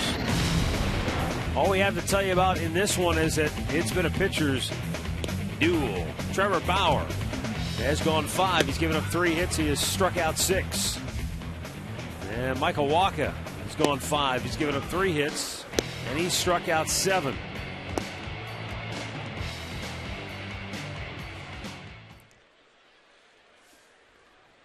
So it's a 4-inning game from here on out. 2, 3, 4 batters due for St. Louis. Matt Carpenter has struck out twice here today. And takes a called strike.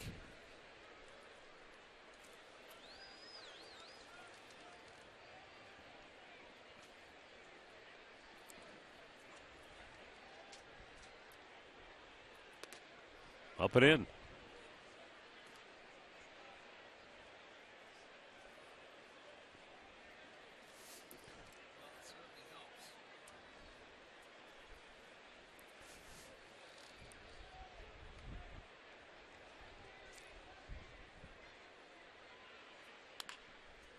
Pulled foul.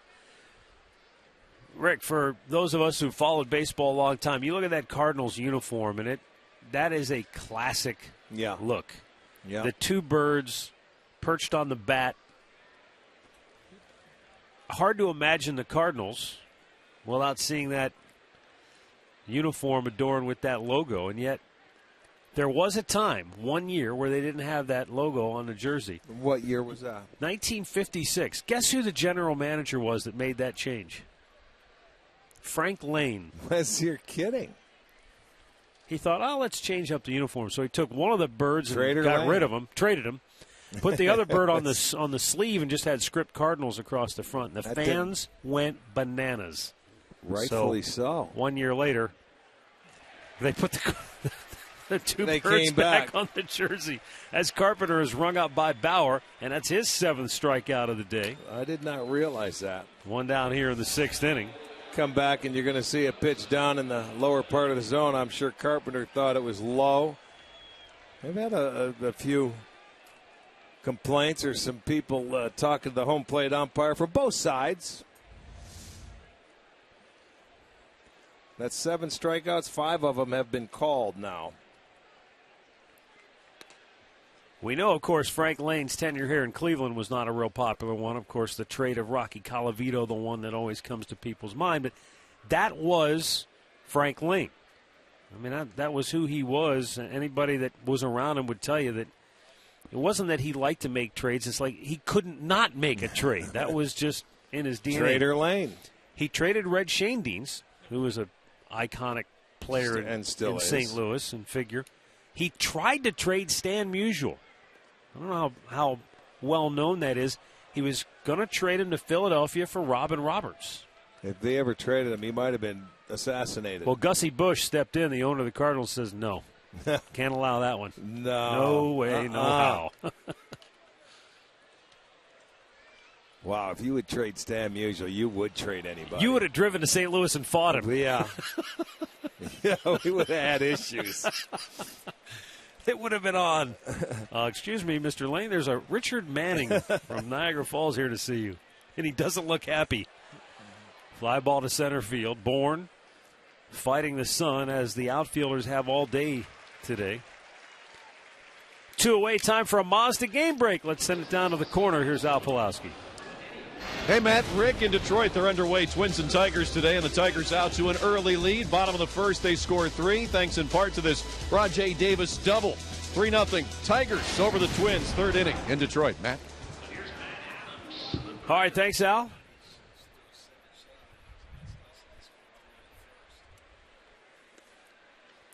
And a fastball strike inside corner to Matt Adams, who is 0 for 2.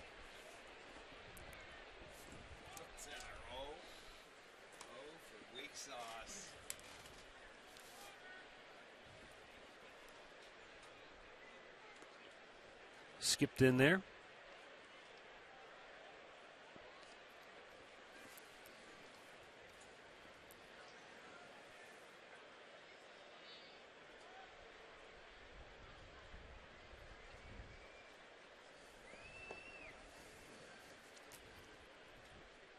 Swung on and missed. Adams chased one in the dirt. And Bauer closing in on his 8th strikeout of the day.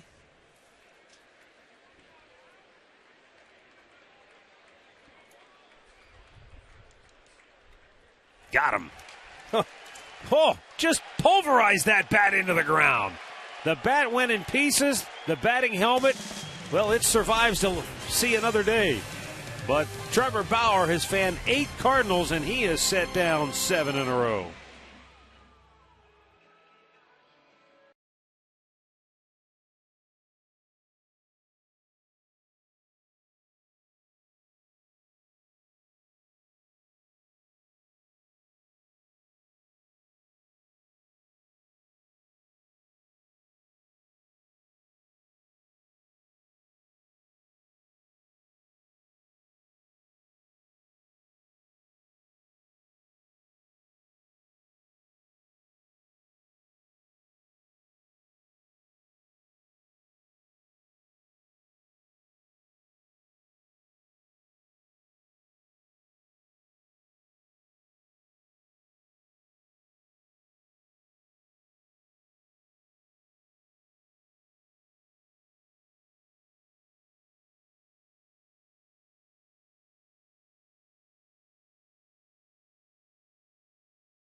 Inning, Cardinals Indians, and a good one here as they wrap up the finale. Both pitchers are on it. Even though Waka looked like he was struggling at the outset, he found it. And man, how many times, talk about a broken record. If you're going to get a starter, especially the good ones, better get them early when they're trying to find their way into the rhythm. Because once they get into it, tough to unseat them, and that's where Waka is right now. Although he's at 100 pitches, and we've got action in that St. Louis bullpen. Kevin Seagrass, left-hander, is up for the Cards. Brantley chased one down, 0-2. Well, he has very good stuff. He's got an assortment of pitches that you can see how he can attack hitters. And in that first inning, I think Kipnis's at-bat set that whole tempo for the first inning where they had the opportunity. They couldn't cash it in. You know, he had over 30 pitches in that inning. Mm-hmm. Yeah, he had a 12-pitch at bat. But, boy, when he was missing, it wasn't by much. And then, you know, he settled in, man. He had 13 balls in that inning, and then in the next 3 innings, he only threw a total of 13. They've done a nice job fouling pitches off. There you go. Brantley drives it to deep right. Hayward's back. He's out of room. It's out of here. The Indians strike first on a solo homer by Michael Brantley in the 6th. His 4th home run of the year. Give him 18 runs batted in, and the Tribe leads it 1-0. That's only the 3rd home run given up by Waka this year, and the other 2 came in the first inning. So he gets a pitch up in the strike zone and takes advantage of it, turns the heat around. He caught a fastball. And the Indians are on the board. They make it a 1-0 ball game with Michael Brantley's 4th home run. 3 of his 4 homers have given the Indians the lead, or at least tied a game, so he's hit him in the clutch.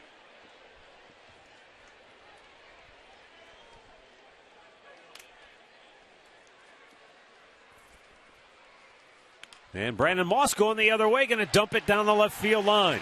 Moss going to turn and go for 2. Yep. And here's the throw. He will go in standing with a double.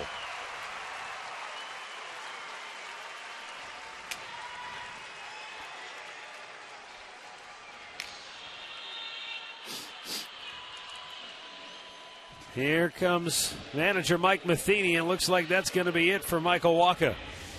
Well, you'll check out the pitch to Brantley, and that's a fastball that's belled high and middle of the plate, and he takes advantage of it, hits it. Look at how his weight's back, too. Yeah, and hits it well. Just see how the hands come through the hitting area, and I mean, it just jets through a line drive, cut through this wind today. So they're going to be able to get into that St. Louis bullpen as Wacha goes 5+ innings today. Yeah, no St. Louis starter's been able to go past the 6th. And Wacha, like yesterday's starter, John Lackey, cannot get through more than 5 innings. Here this afternoon, the Cleveland Clinic call to the bullpen. Left-hander Kevin Segrist is coming on when we come back.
One 0 Cleveland leading it on the home run by Michael Brantley here in the 6th inning. And following the Brandon Moss double, Michael Wacha's day is over, and left-hander Kevin Segrist on for the 2nd time in the series, 18th appearance this year. And he's got the left-handed hitting Lonnie Chisenhall at the plate. He squares, and he pulls it back, low and away, ball 1.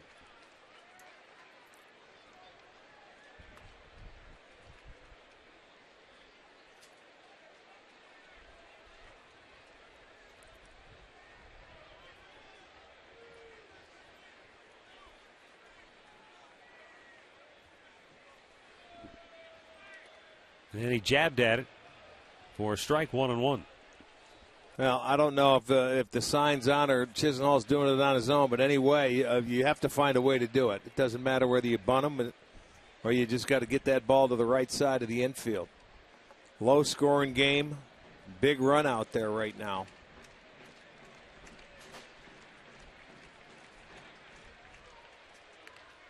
Gets the bunt down. They're going to go to third, and Moss is retired. Good throw by the pitcher, Segrist, and Carpenter just had to apply the tag. Yeah, and they had plenty of time. It was a bunt straight out in front of home plate, and watch the left-hander falling to the third base side. It's straight out in front of the plate. So not a good bunt. Easy play at third base to get the lead runner.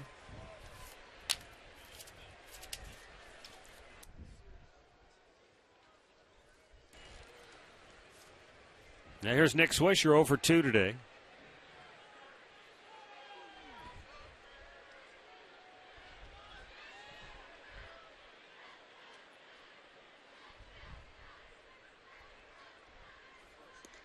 And it's up high, ball 1.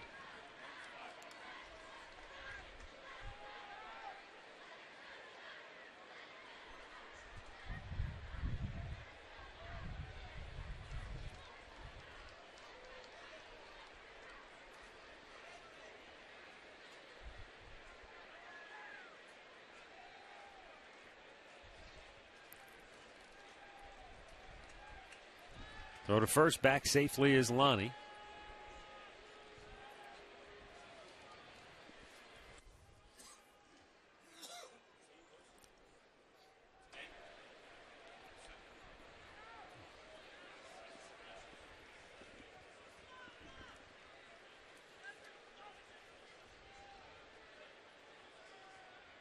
Segrist ready. And Swisher pops it back out of play.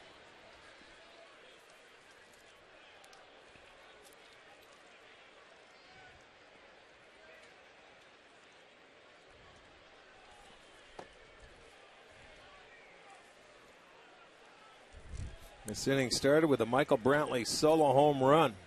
Got the Indians on the board. A double, and then he was taken out of play by a fielder's choice. We're going to keep an eye on Chisenhall, not that he's going anywhere.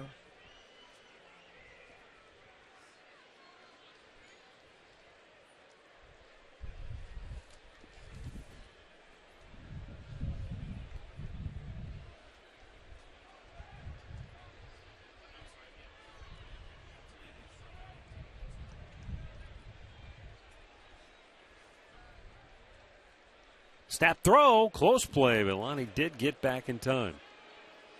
That's the one throw you've got to watch out for a left-hander if you're a base runner.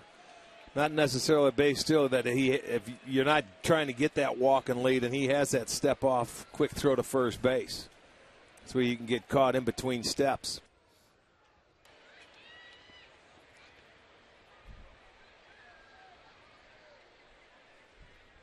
And a foul right back by Swish.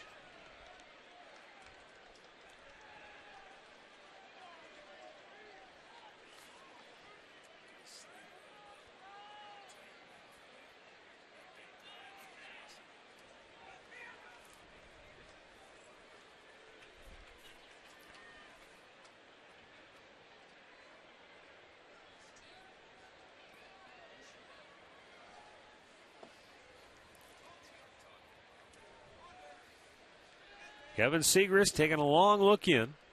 The 1-2 to Swisher. And Swisher is rung up. Third strikeout of the day.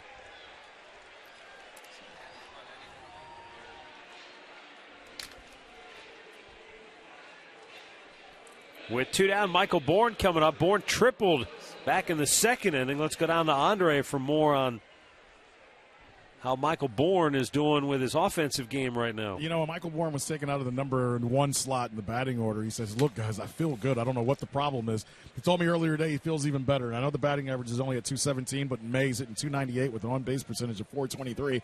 Also, he's reached base at least twice in 4 games in a row. He says he's finally starting to feel like the Michael Bourne that he thought he was going to be when the season started. And he's going to stay in that number 7 or 8 spot because that's where he's been turning it around. Yeah. And Jason Kipnis is tearing it up right now. That's exactly right. Yeah.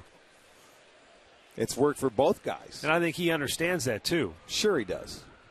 You know, I think we all have. Well, and he didn't start a game here. When you had Brantley in center field, he put Murphy out in the left. There's going to be some times where Francona had talked about he's got, to find ways to get both Swisher. You got to get Murphy and everybody in there. Rayburn, Moss. So it's not an easy deal to try and find playing time for everybody. So, sometimes you got to ride the hot hands. There's Ryan Rayburn. He's ready to. I don't blame him. I'd be carrying a bat action around the way he's swinging it. He's just hoping to get in that bat.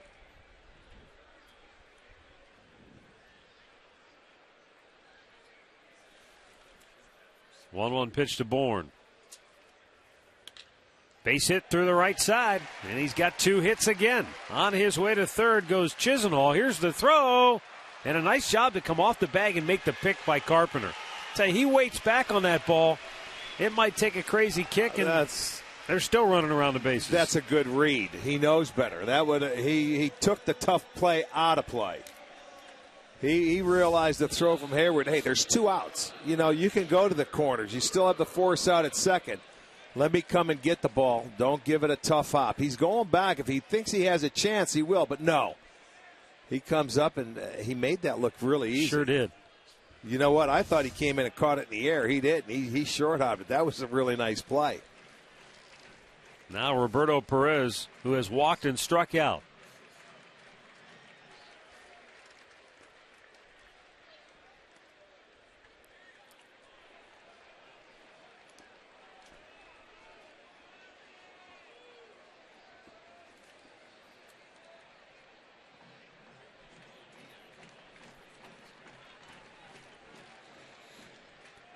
Kevin Segrist, I guess, is another example of a guy who was a late bloomer. He was born in Buffalo, New York, so I know you have a kinship with him. Oh, he's got to be a decent guy then. But more or less, he grew up in Florida. He was at Lake Worth, Florida. He was cut from his high school team as a freshman. Could barely get the 90 miles an hour on the radar gun, but all of a sudden he hit that growth spurt, went up to 6'5", added a few more miles an hour onto the velocity.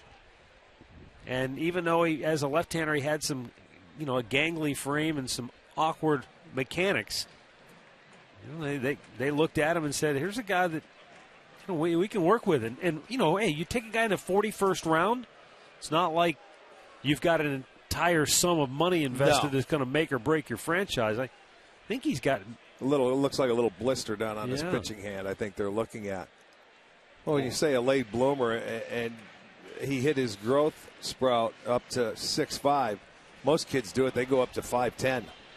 At least he got up to 6'5". My goodness. He was the scout who had that part of Florida for St. Louis said that, I love this. He said, quote, he was high-waisted. He had legs like a flamingo. Well, it's good for Florida, man. You can stay dry out of that water with those legs. And even the scout said, he goes, when I would go up and talk with him, he would look at me like, why are you talking to me? Yeah. So he was a young guy who probably was playing baseball because he enjoyed it and having fun. Never really envisioned himself being a pro. But he continued to work at it. He keeps looking down at that. Yeah, I don't know if he's going to be able to stay in there. I think it's on the thumb. Maybe it is. Maybe there's a little piece of skin that's coming off. They're going to clip off.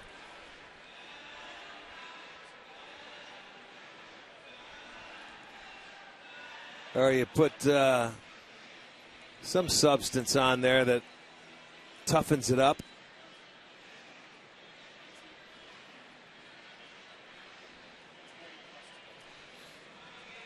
Well, he's going to stay in there. We'll see if Roberto Perez can deliver and add to the Indians' lead. Michael Brantley homered to start this bottom of the sixth. Tribe on top 1-0. Lonnie Chisenhall's at third. Bourne is at first with 2 down.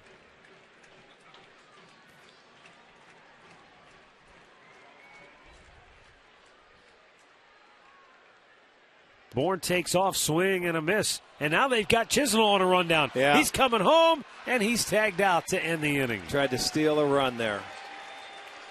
The Indians do take the lead on Michael Brantley's 4th home run of the year. A leadoff shot here in the bottom of the 6th. 1-0 Cleveland.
Kia. Visit mykiacleveland.com to learn more. By Levin Mattress, located in all Levin furniture and freestanding locations. And by AT&T Uverse, has more channels on the go than cable.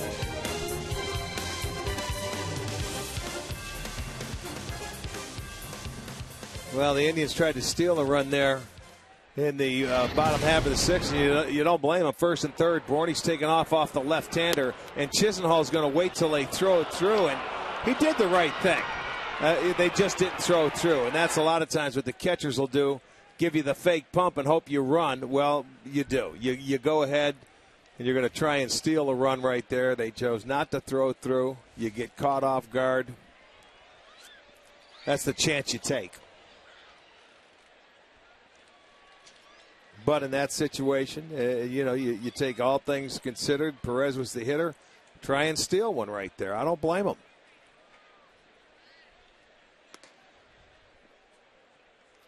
Mark Reynolds 2 for 2 today, a single and a double, and he has 5 hits in the series.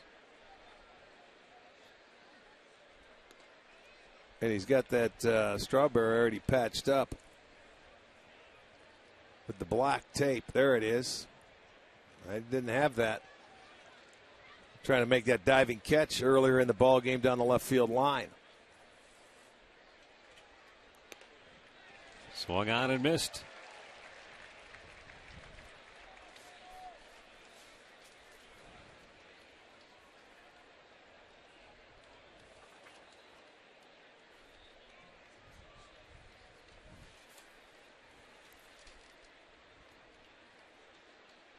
Swung on and missed. He got him to chase one. 9 strikeouts for Bauer.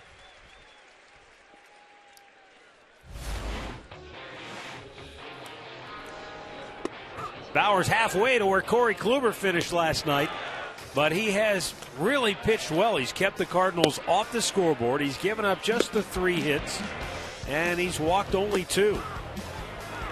And he's now set down 8 in a row.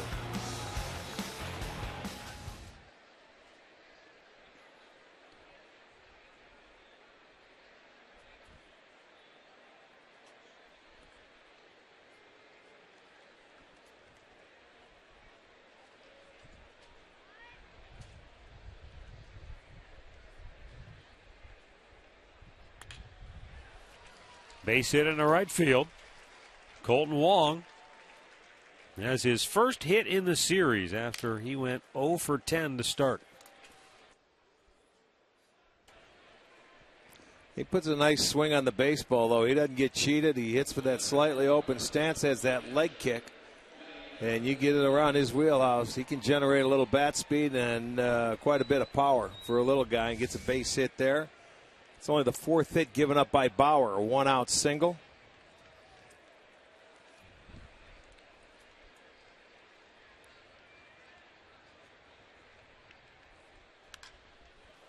Center field, Michael Bourne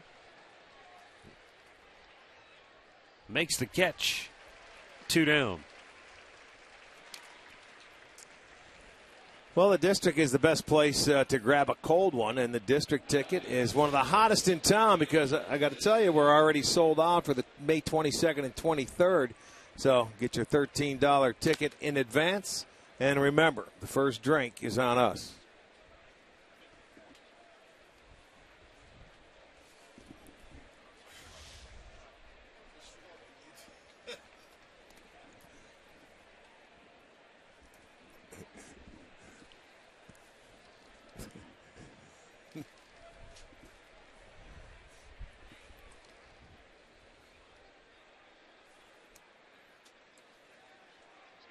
Throw to first.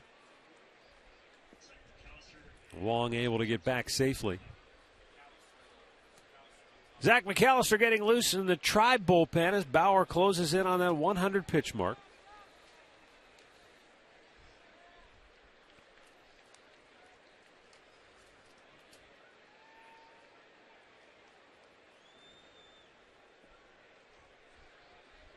You mentioned it last night with Corey Kluber and the situation where he was at in the ball game. And I know a lot of fans wanted to see Corey Kluber go back out in the 9th and try to get maybe 20 strikeouts. But, I thought it was interesting after the game. It gives you some insight into the mind of the modern-day starting pitcher when Corey Kluber said, I knew when I went back out for the 8th inning, when I was at 101 pitches, that was probably going to be my last inning. Yeah. And while deep down maybe he would have liked to have gone back out there and maybe we would have liked to have seen it, it's just that's not the way the game is played today. It's very rare that you see guys get those opportunities. I know, but you know what? It's still sad. It's still sad. 113 with no stress out there. I would still love to see him go out there. I know that's the way the game is now, but that's a shame. It bothers me. Boy, you'd never know. Well, they don't talk about it. Everything would have been fine. You brought it up. I mean, I'm going to poke the bear. Yeah, you usually do. That's okay. And if I'll tell you what, I'm a little surprised that that Klubs didn't say, I want to go back out. Let me, threw up a little fight. He said, no, that's okay. I accepted it. Yeah. And you know what? You're right. That's the way it is. So just tell me to deal with it. Well, what made it really interesting is, as we pointed out during the game last night, you had this situation where the Bob Feller exhibit had been dedicated earlier in the day. And, it's a different era. In Bob's era, and guys, and all through the 50s and into the 60s, they would have never thought twice about, this is my game. I'm going back out there. I'm going to finish this thing. Right. Just the way that they were brought up, the way they were raised through the minor league system. Understandable. Not anymore. I know. Guys don't complete games in the minor leagues. Well, I know. You're on pitch counts, and you can't complete games on pitch counts. So that's why most of the pitchers that come to the big leagues aren't ready to pitch more than 5 innings. If they do, it's like a bonus. It's just the way the game is set up. I totally understand that. Strike call to Hayward, 2-2. The bullpen era is so much different because. But you'll feel good about this. Cody Allen said, if I was a fan, I'd have been booing me too when I came into the game. Yeah, well, they weren't booing him. They were booing the situation that Kluber wasn't taking the mound again. 2-2. Hayward swings and misses. Bauer with his 10th strikeout of the afternoon. Another terrific starting pitching performance turned in by the Tribe. 7 shutout innings for Bauer. Indians lead it 1-0, and it's time for the 7th inning stretch. Brought to you by Spitzer Auto World.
Baseball returns Saturday with another doubleheader of division rivalries on FS1.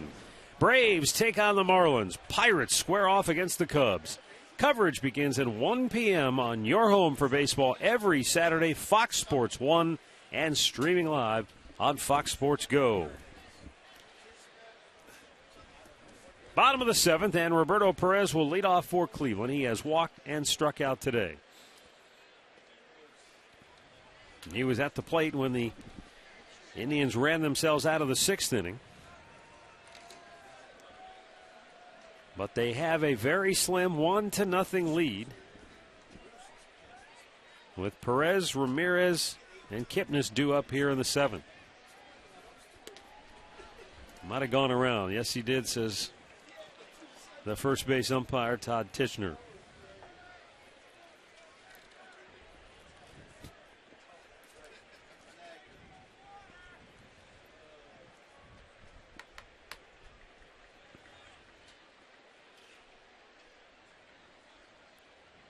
The 0-2 struck him out.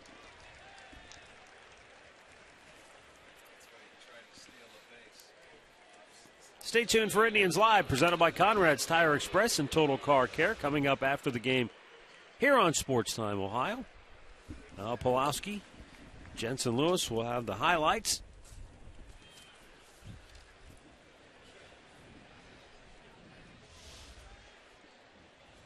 Jose Ramirez 0 for 2.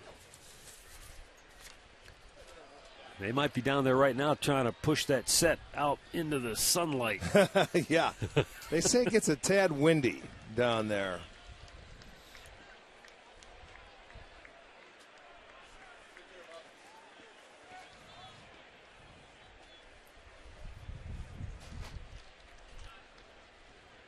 And the 0-1 swung on and missed. Well, Segrist has come on and done a good job. A couple of strikeouts, did give up a base hit to Michael Bourne.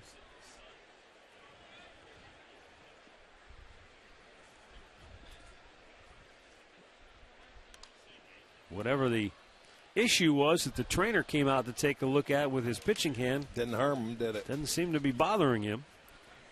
Looked like it was on his thumb. Little blister, some skin that had to be cut away. Hangnail, maybe. Bounced in front of the plate.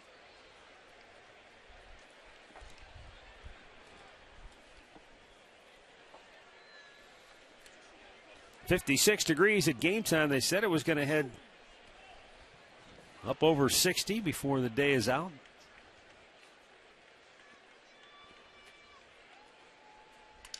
Broke his bat over the bag at first.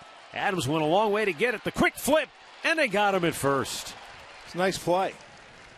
Adams, Ramirez getting down the line, and then Segrist is able to get over there and cover. Pretty good play to return. This is a squibber down the line off the end of the bat, and Ramirez has had a tough time from the right side of the plate. Just 1 for 25 now, and you try and hustle to beat that out the best you can, but they do get him by a whisker. A little flip, and he was right on the bag.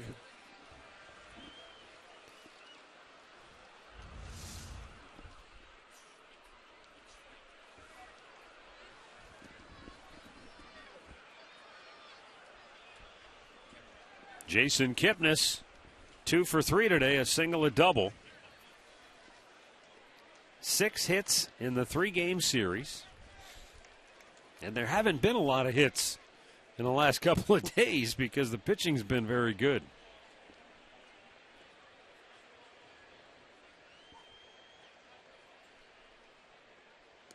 And that's outside, 2-0.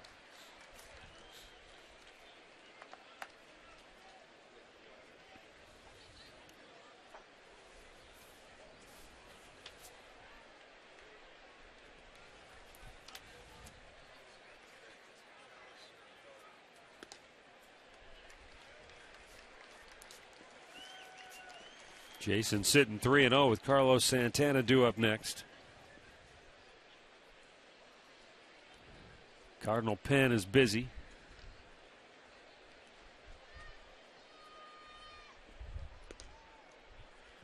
And a strike is called to Kipnis to run the count to 3-1. Seth Maness is getting loose now for St. Louis.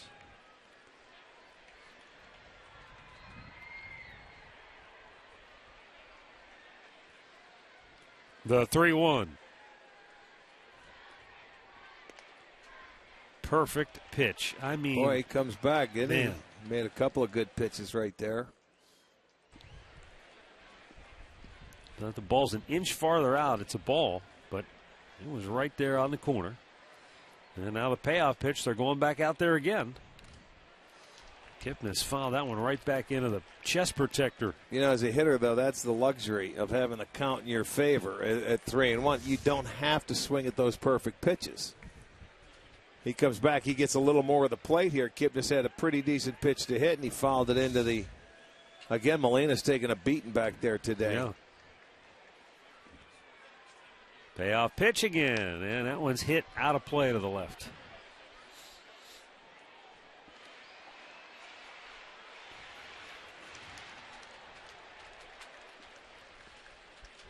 And all of a sudden, Segrist is closing in on 30 pitches.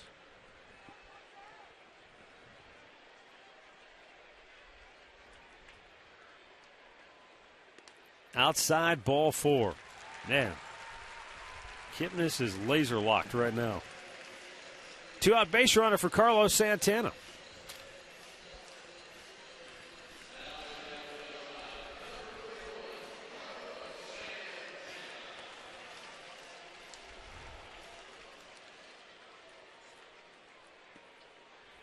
Santana 0 for 3. He has struck out, flied out twice.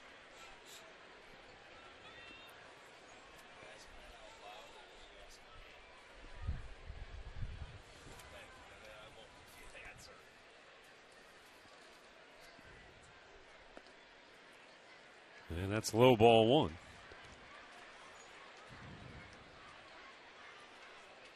Breeze definitely feels like it's picked up, blowing straight in from center and right center field.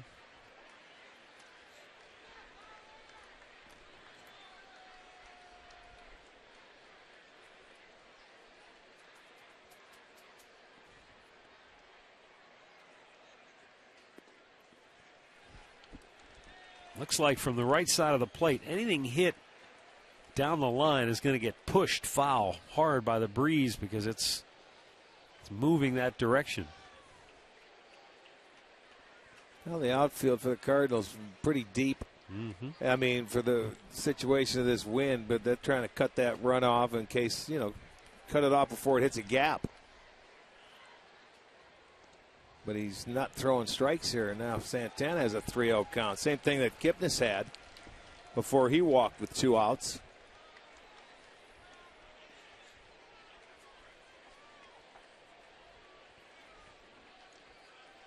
He's got another left-hander up, so he might make a move for another lefty to come in to face Brantley here.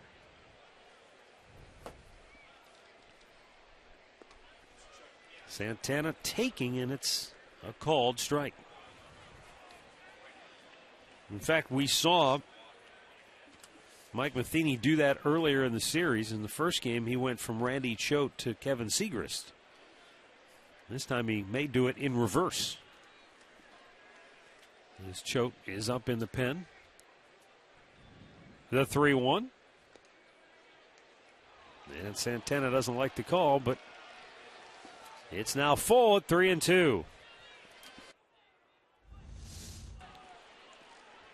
Take a look at it there.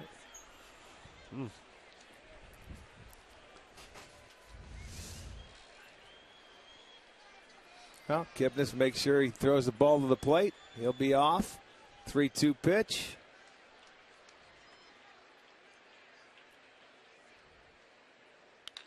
Pulls it foul. Look out, Sarby.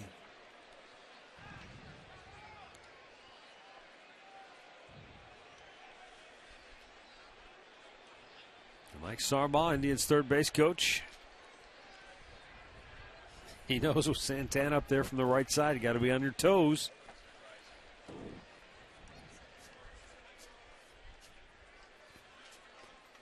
Again, Kipnis will take off on this 3-2. High pop center field. In comes Borges. And he makes the grab to end the inning. We'll go to the 8th. 1-0 Cleveland.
Authority of the Cleveland Indians and may not be reproduced or retransmitted in any form.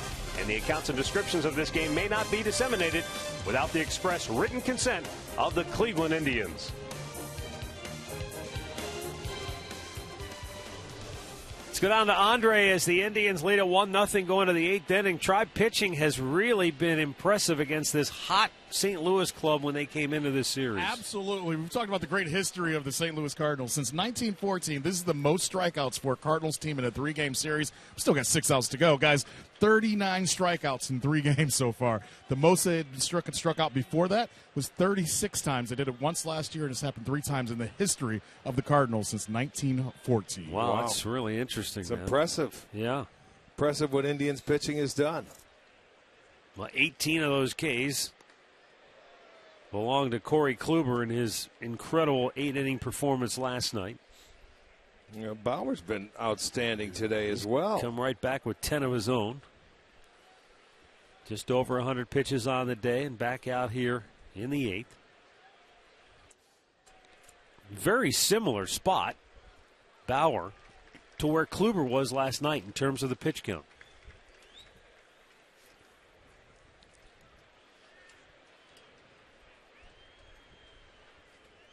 Pete Cosmo 0 for 2.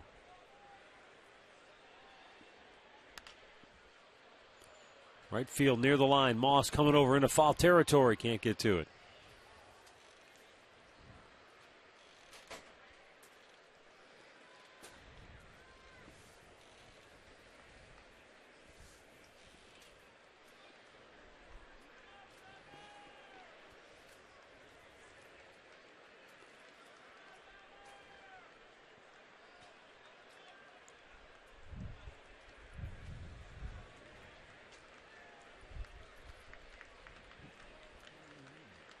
Now the 1-2 delivery. That's hit pretty well. Left field. Brantley going to race into the gap to make the catch. He was already shading him over there, so he didn't have too far to go. Good defensive alignment to begin with. Since Matt Holliday's 8th inning home run on Tuesday, Cardinals haven't scored. 5 for 57 and 30. Wow. 5 for 57 and 30 strikeouts. And remember, that was a game that was up for grabs before Holliday hit that home run. It was a 4-3 the Indians came lead. back, right? 4-3, the Indians trailed it. And then that home run blew it open. Well, they got one and then the 3-run home run.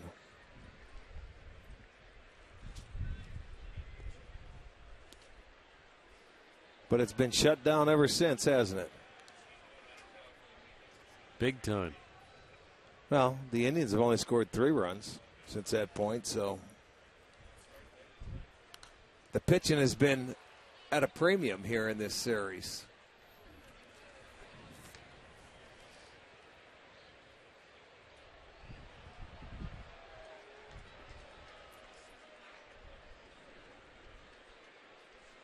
Kluber and Bauer in the last 2 games. Something special. Now the 2-1.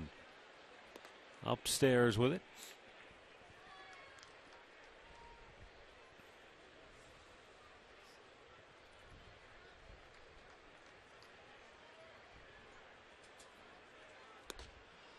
Borges draws a 1-out walk.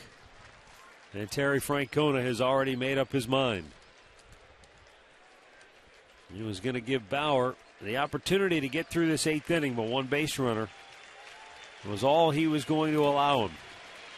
So Bauer goes 7 1/3 with 10 strikeouts, and he'll leave with the tying run at first here in the 8th inning.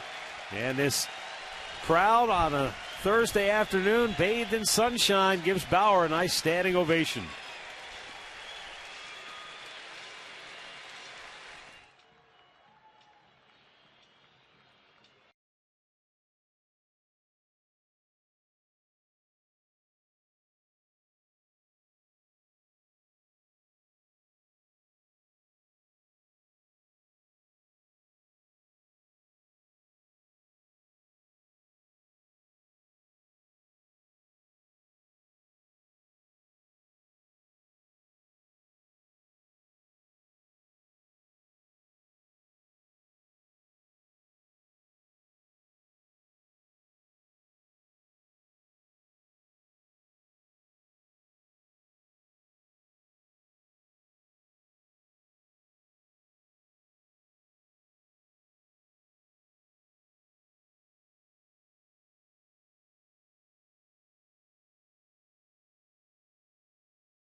Live, presented by Conrad's Tire Express and Total Car Care.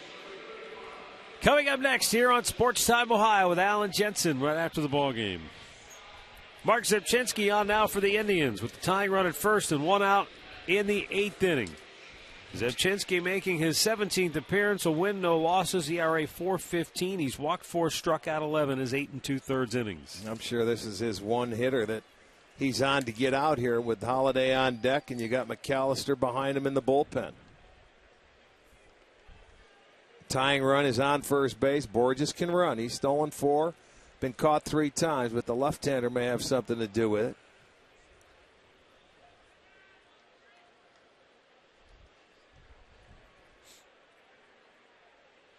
Big hitter in this ball game here is Carpenter for the Cardinals.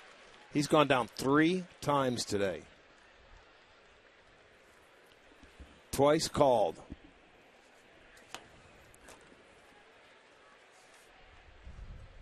Six times in the series. Carpenter returned after missing time due to dehydration. Close pitch, didn't get the call. Zepchinski back to the drawing board.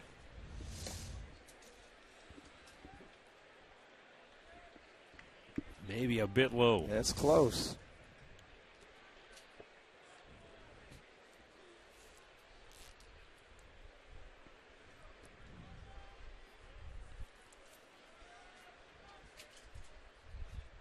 And the 1-1. Inside. 2 balls and a strike.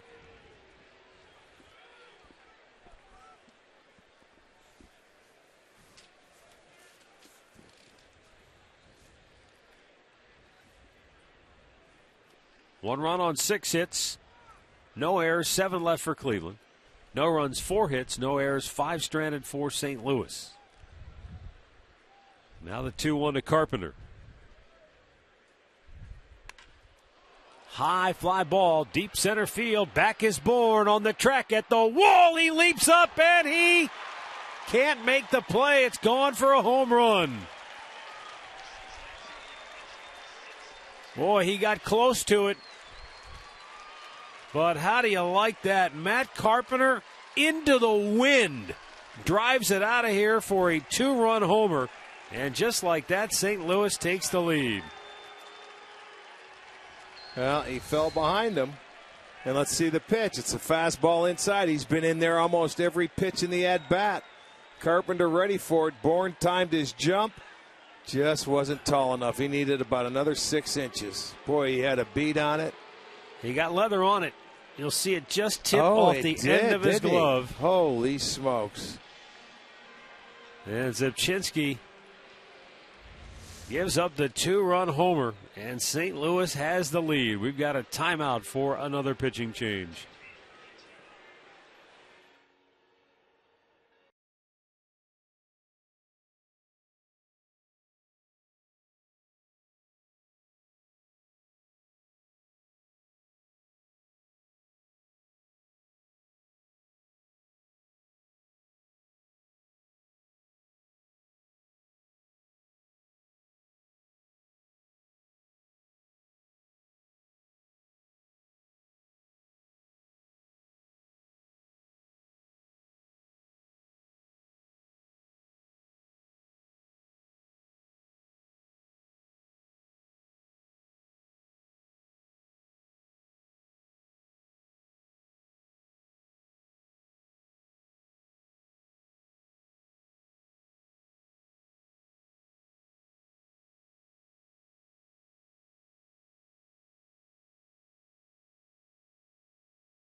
The Indians had pretty much held him at bay. But here in the 8th inning, he gets loose for a home run, his 6th of the year, and it gives St. Louis a 2-1 lead. Boy, you talk about timing and hitting that one. That did a walk to the leadoff hitter with 1 out, Borges. A guy that you certainly don't want to walk, and then you get the home run, only the 5th hit by the Cardinals, but it was great timing.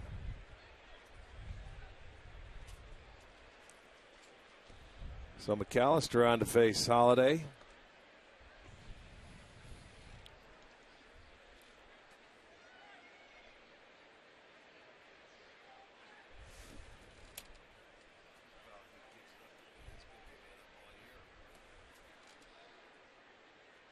Low and away ball. 2 to Holiday. Matt Holiday 0 for 2 with a walk. Trevor Bauer will wind up with a no decision after going 7 1/3 here today. Foul right back.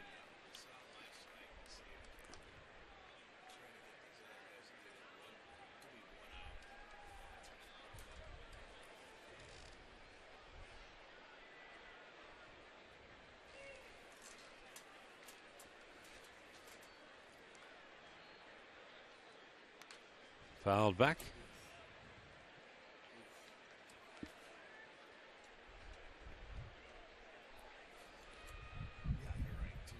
That's about right. Because when he misses, it'll be 3-2, and then comes with a heat.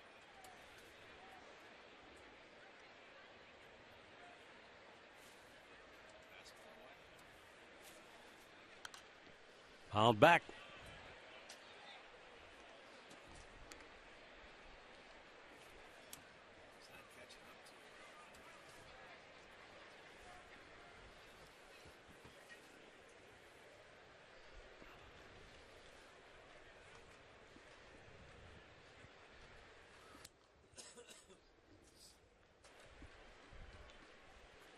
And a foul right back again. Boy, Holiday able to just spoil the fastball from McAllister.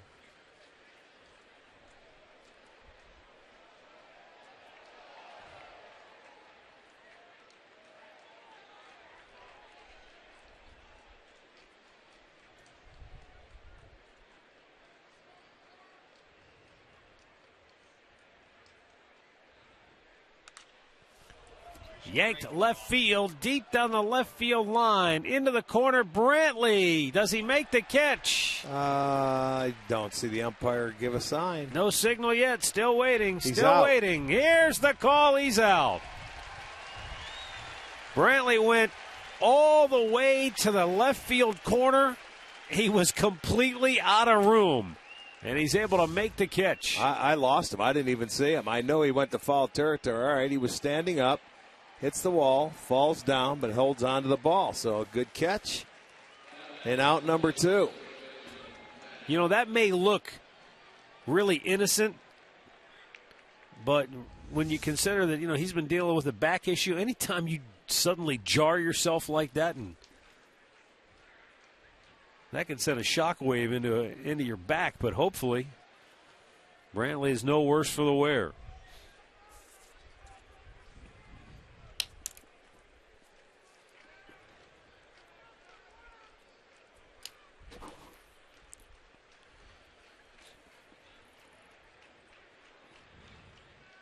Fastball right there.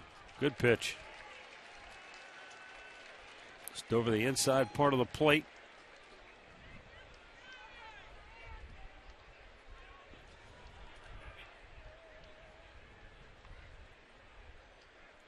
In the dirt.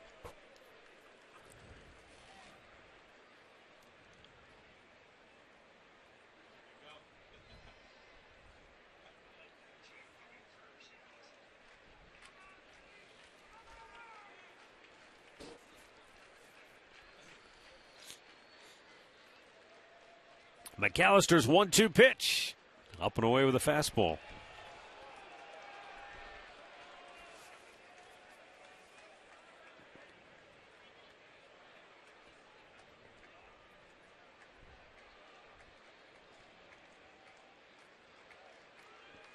Swung on and missed, threw a fastball by him to end the inning. But now the Indians will have to play catch-up. Matt Carpenter's 2-run homer has the Cardinals in front 2-1.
Miller Lite.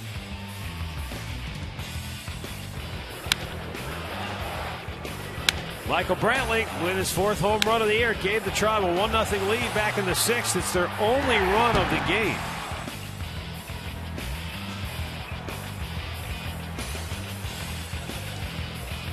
And now we'll see if he can provide them with some more offense here at the bottom of the 8th. Yeah, but at that point, it was good to have the lead until the Cardinals hit a 2-run homer last inning.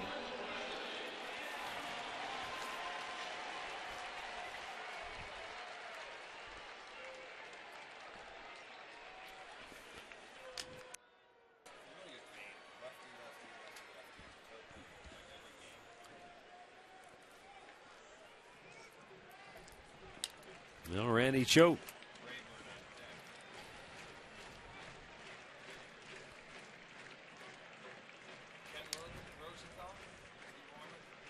Delivers, and it's outside ball 1.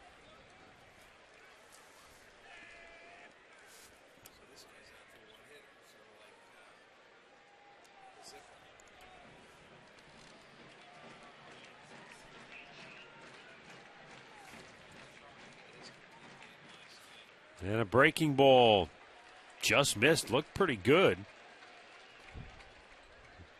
And it's 2-0 now for Brantley. Ryan Rayburn moves to the on-deck circle to bat for Brandon Moss.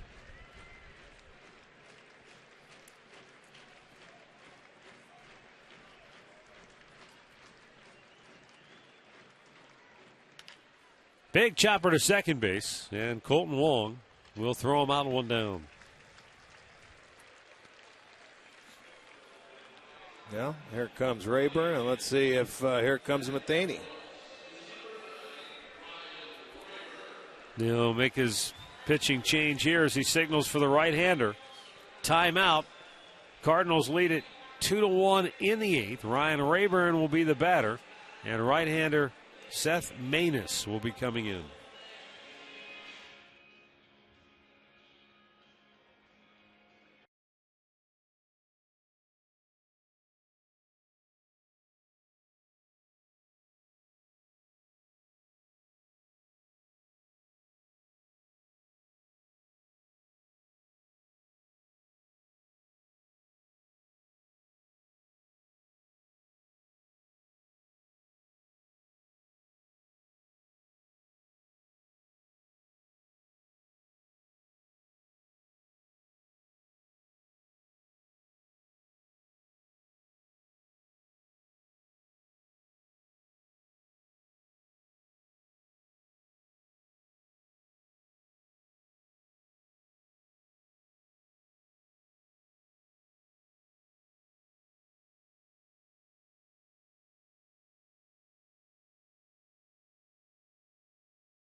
Cardinals were in the bottom of the 8th, 1 out. And the Indians will have Ryan Rayburn batting. And the new St. Louis pitcher is Seth Maness. Maness is 26 years old. He was an 11th round pick of the Cardinals back in 2011. Made his big league debut 2 years ago. Pitched in 66 games. Had a 2.32 ERA last year in 73 games. A 2.91 earned run average. This guy's a ground ball machine.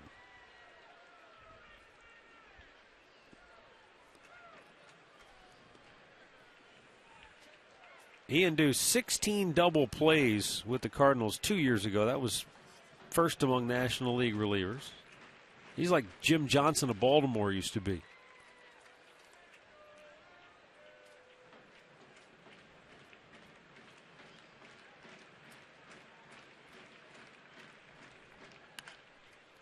The ground ball. And the third baseman Carpenter makes a good throw across. 2 down.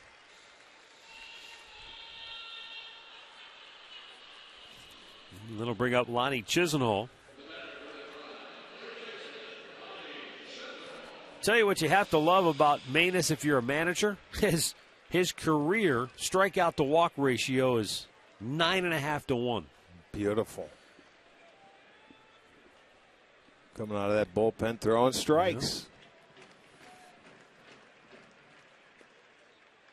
Last year in 80 innings, he walked 11. Struck out 55. Use the small glove. He works quickly, too. Chisenhall ropes one down the right field line. That's a extra base hit.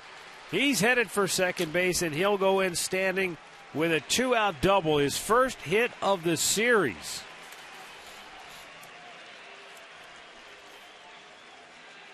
And the tying run in scoring position with 2 outs now in the 8th inning. And here comes Mike Matheny once again as he's going to go back to his bullpen. Wow, him and Tito give each other a run for their money. Obviously, he wants to turn Nick Swisher around. So we've got yet another change coming.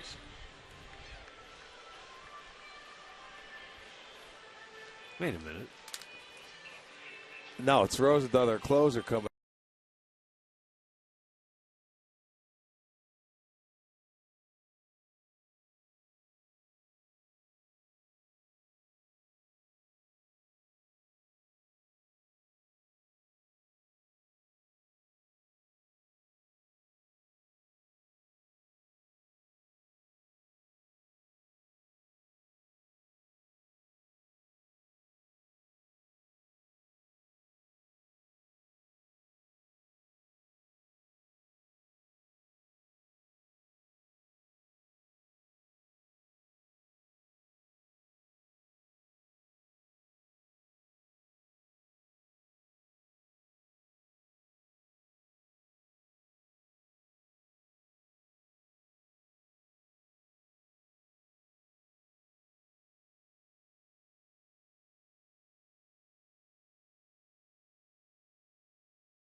St. Louis goes to their closer, Trevor Rosenthal, with 2 outs in the 8th inning.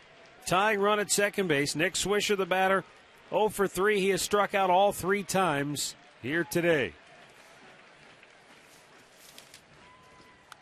Swisher drives one deep, but fouled on the right side and out of play. Rosenthal has 59 career saves, and that is tied with Al Raboski, the mad Hungarian, for 10th place on the Cardinals' all-time save list.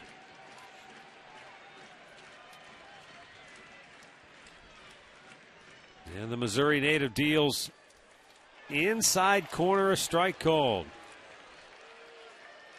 Well, the Indians looking for their first hit with a runner in scoring position today.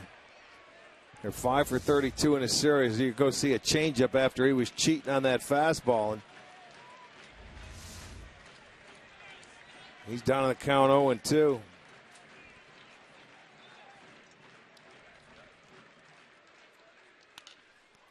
Out of plate on the left side.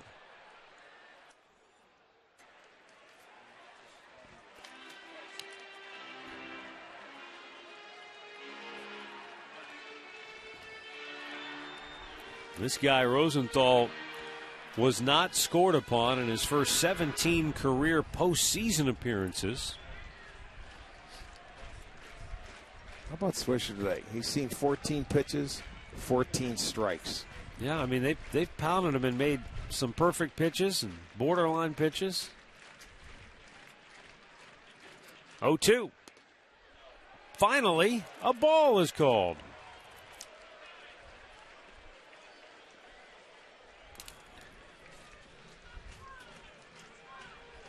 Two down in the 8th, tying run, second base. Michael Bourne on deck. Trevor Rosenthal coming into the game looking for a 4-out save. Now Yadier Molina going to go out. Let's talk it over. Why not?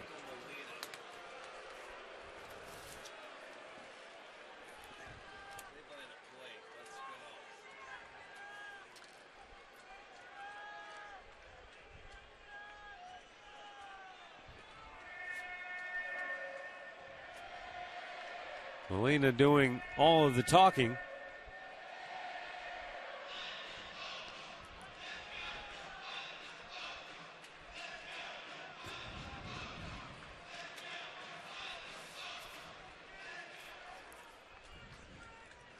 Well, 2-1 St. Louis. Indians looking for their first hit in the series with a runner in scoring position and 2 outs. 0 for 13. Swisher has struck out 3 times tonight, but he's battling to try and get him in and tie this game up. Swing and a miss. He strikes out again, and the Indians leave that tying run in scoring position. We'll head to the 9th. 2-1 Cardinals.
Let's take a look back at our keys to the game, brought to you by Wayside Furniture. Indians gave Trevor Bauer the lead, but it was only a 1-0 lead.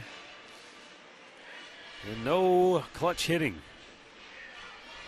really, throughout the series. Well, you have to put a 0 on the board here and come in and hope you can snatch one back in the bottom of the ninth. Defensively, Ryan Rayburn, who pinch hit for Brandon Moss, is in right field. And for the Cardinals, it'll be Reynolds, Wong, and Molina due up.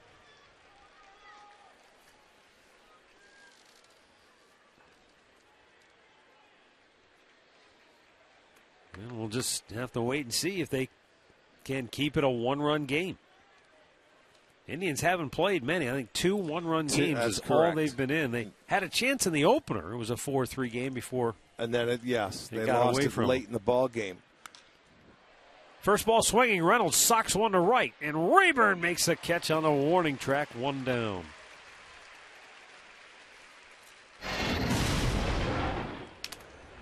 Well, you see that pitch on the inside part of the plate that Carpenter hits out of the ballpark, and that's the difference in the game right there. Bourne comes awfully close. Zepchinski is the last Indians pitcher to give up a home run this year, and his last home run given up to a left-hander came June 12, 2012, to Adam Dunn when he was a St. Louis Cardinal. So it's been a long time. Yeah.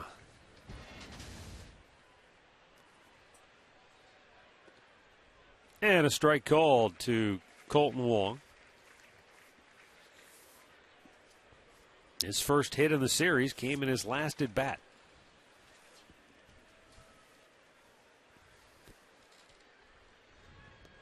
Changed up on him. 0-2.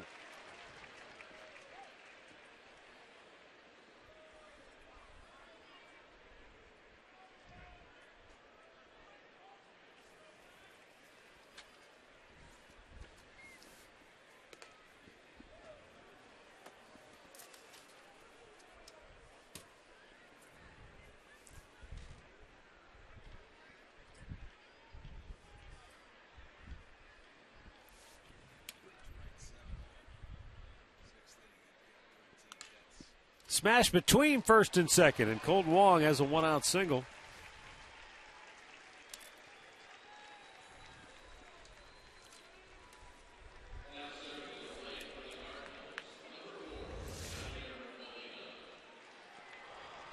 Get that break ball. He went down, hit a pretty good pitch. That ball was really low. I don't even know if it was a strike, but he gets it under the glove of Kipnis. That is the 6th hit now for St. Louis. The Tribe has out-hit the Cardinals 7-1. But they've left 8 men on base. Yadier Molina, 1 for 3, singled it his first time up, struck out flat out since then.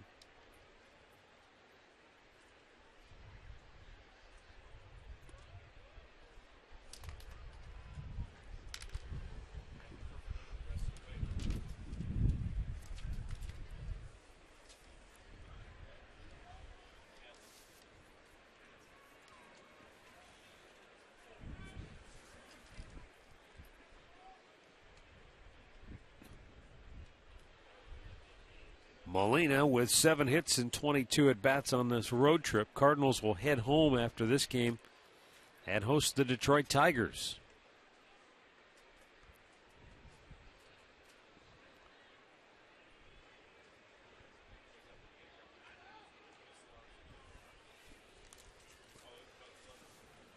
That's a old school World Series rematch. What was it, 68? Yeah, also... That was the 2000 and was it 6? Yeah, when the Cardinals beat the Tigers. That was when Kenny Rogers with the infamous pine tar on the glove thing, a hand or whatever it was. That 68 World Series, though, I mean, Bob Gibson was 22-9 and ERA of 112 or something ridiculous. Danny McClain, great year for the Tigers. Swing and a miss by Molina.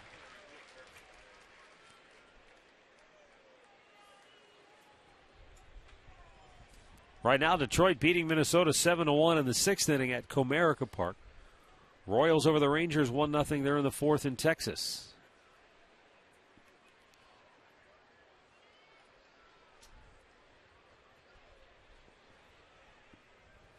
Wong was dancing as if he was about to take off at first base. Well, looked like it, and then he jumped, and then somebody yelled, I heard, step off. He takes off. Molina hits it where the Done to fielder perfection. vacated, and Wong will go to third. Cardinals at the corners with one out here in the ninth. Yeah, he was jumping off, and if it is the hit and run, you don't want to give that away. But Molina goes out, and look at the vacated spot at short. He found the hole and hit it. He guessed right who was covering. And bingo, they have runners at the corners now with one out. So now Shaw is either going to have to get a double play ball or try and get a punch out here to keep it a one-run ball game.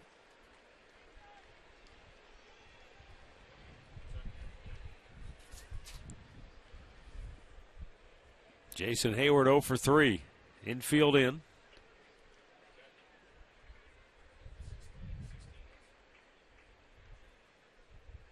Though you see those middle infielders are still in the baselines. Yeah, anything hit one hop to them, they'll go for a double play. Hayward can fly, though. You have to really hurry.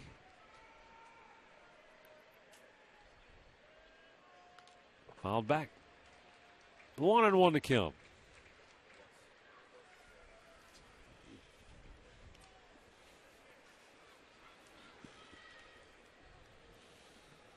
Hayward 0 for 10 in the series. He's flied out twice and struck out today.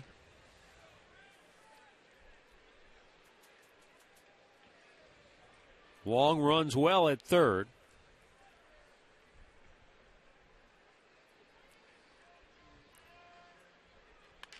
There it is. To Kipnis. He'll go to second. Ramirez gets one. Back to first. Double play! They get out of the inning. A 4-6-3 twin killer will send us to the bottom of the ninth. Indians still have a shot. Down 2-1.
Bottom of the ninth here at Progressive Field. And for the Indians, Michael Bourne.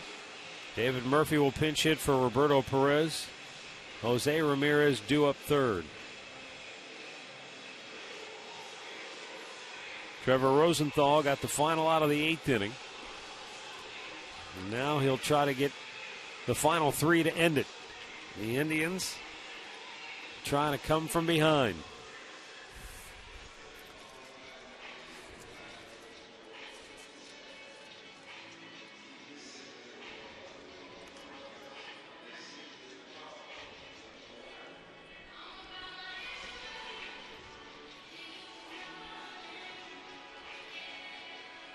The Indians do not have a win when trailing after 8. Yeah, and I think the Cardinals are the exact opposite. They do not have a loss. Yeah, they're 20-0 when leading after 8. Michael Bourne 2 for 3 today.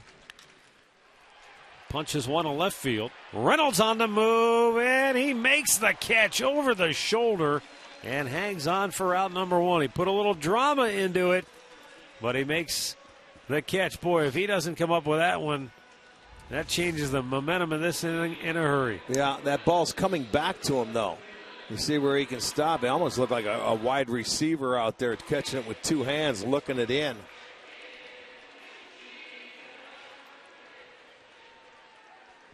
Frustration on the part of Michael Bourne.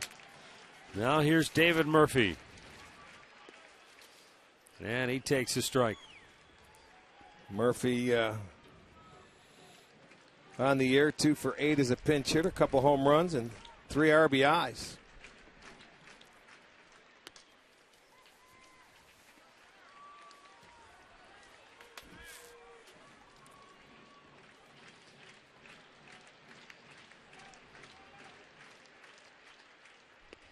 Indians in their just their third one-run game this year.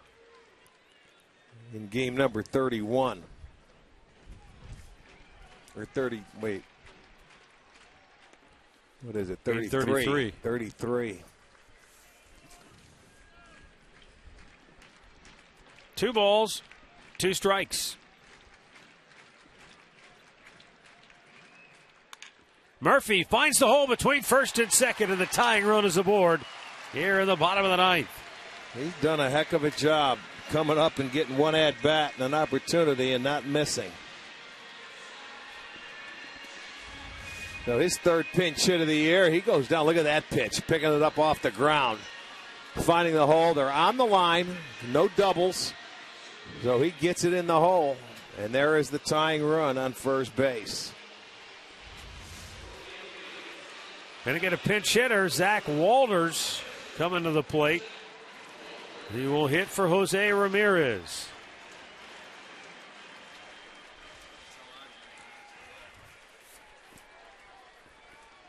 Walters is 0 for 7 with 5 strikeouts.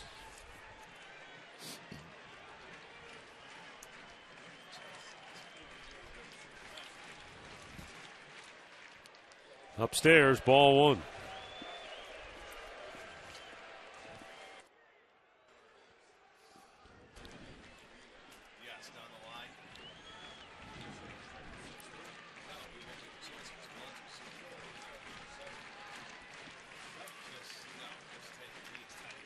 Rosenthal delivers. And that's low, 2-0. Now Yadier Molina going to go out. The infield's going to come in. They want to talk this one over. Yeah, boy. isn't it funny when Molina goes out, the whole infield comes in. Have you ever seen anything like it? It has. I've noticed it all series long. Usually a catcher will run out and talk to the pitcher, but you know, he's holding the team meeting here. Well, for the Indians, it would be huge to get Jason Kipnis to the plate here in this 9th inning. Kipnis waiting on deck. Has singled, doubled. He's walked. He's been all over this series.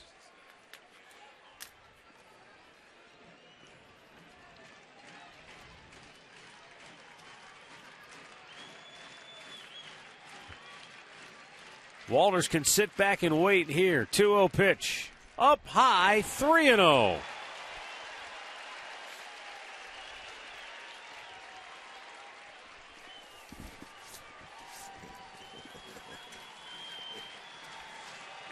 Well, you certainly gotta take care. Get him in the strike zone. Get that tying run to second base. Just did catch the outside corner.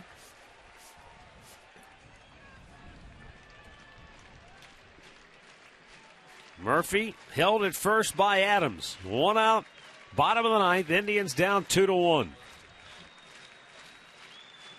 Rosenthal fires, and a swing and a miss by Walters, a full count. 98 miles an hour. Man, he can rush it up there.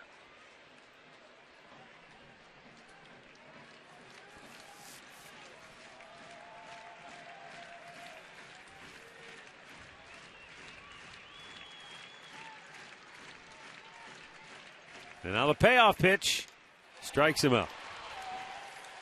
2 down from 3-0 to the strikeout.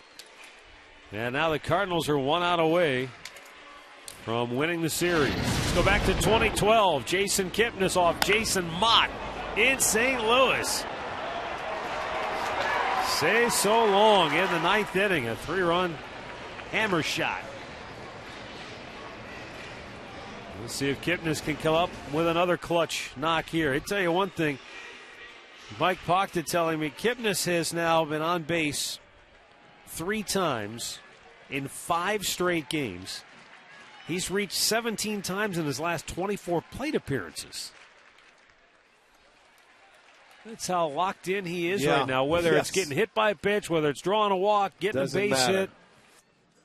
I'll tell you what, they're playing awfully deep, and you need a gap shot now because Murph has got to put his running shoes on. And this guy is leaving nothing in the golf bag. 98 miles an hour consistently now. He is running that fastball up there.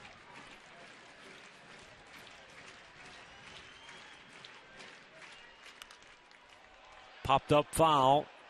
Molina gives it a look. It's out of play. And now the Indians are down to their last strike.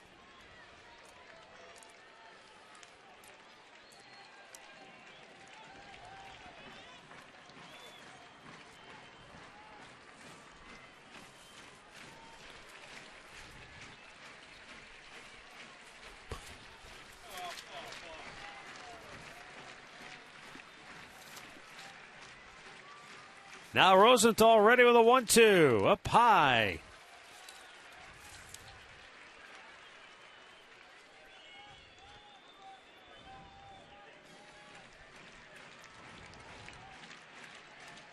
The Redbirds right-hander deals, and Kipnis slaps it out of play to the left.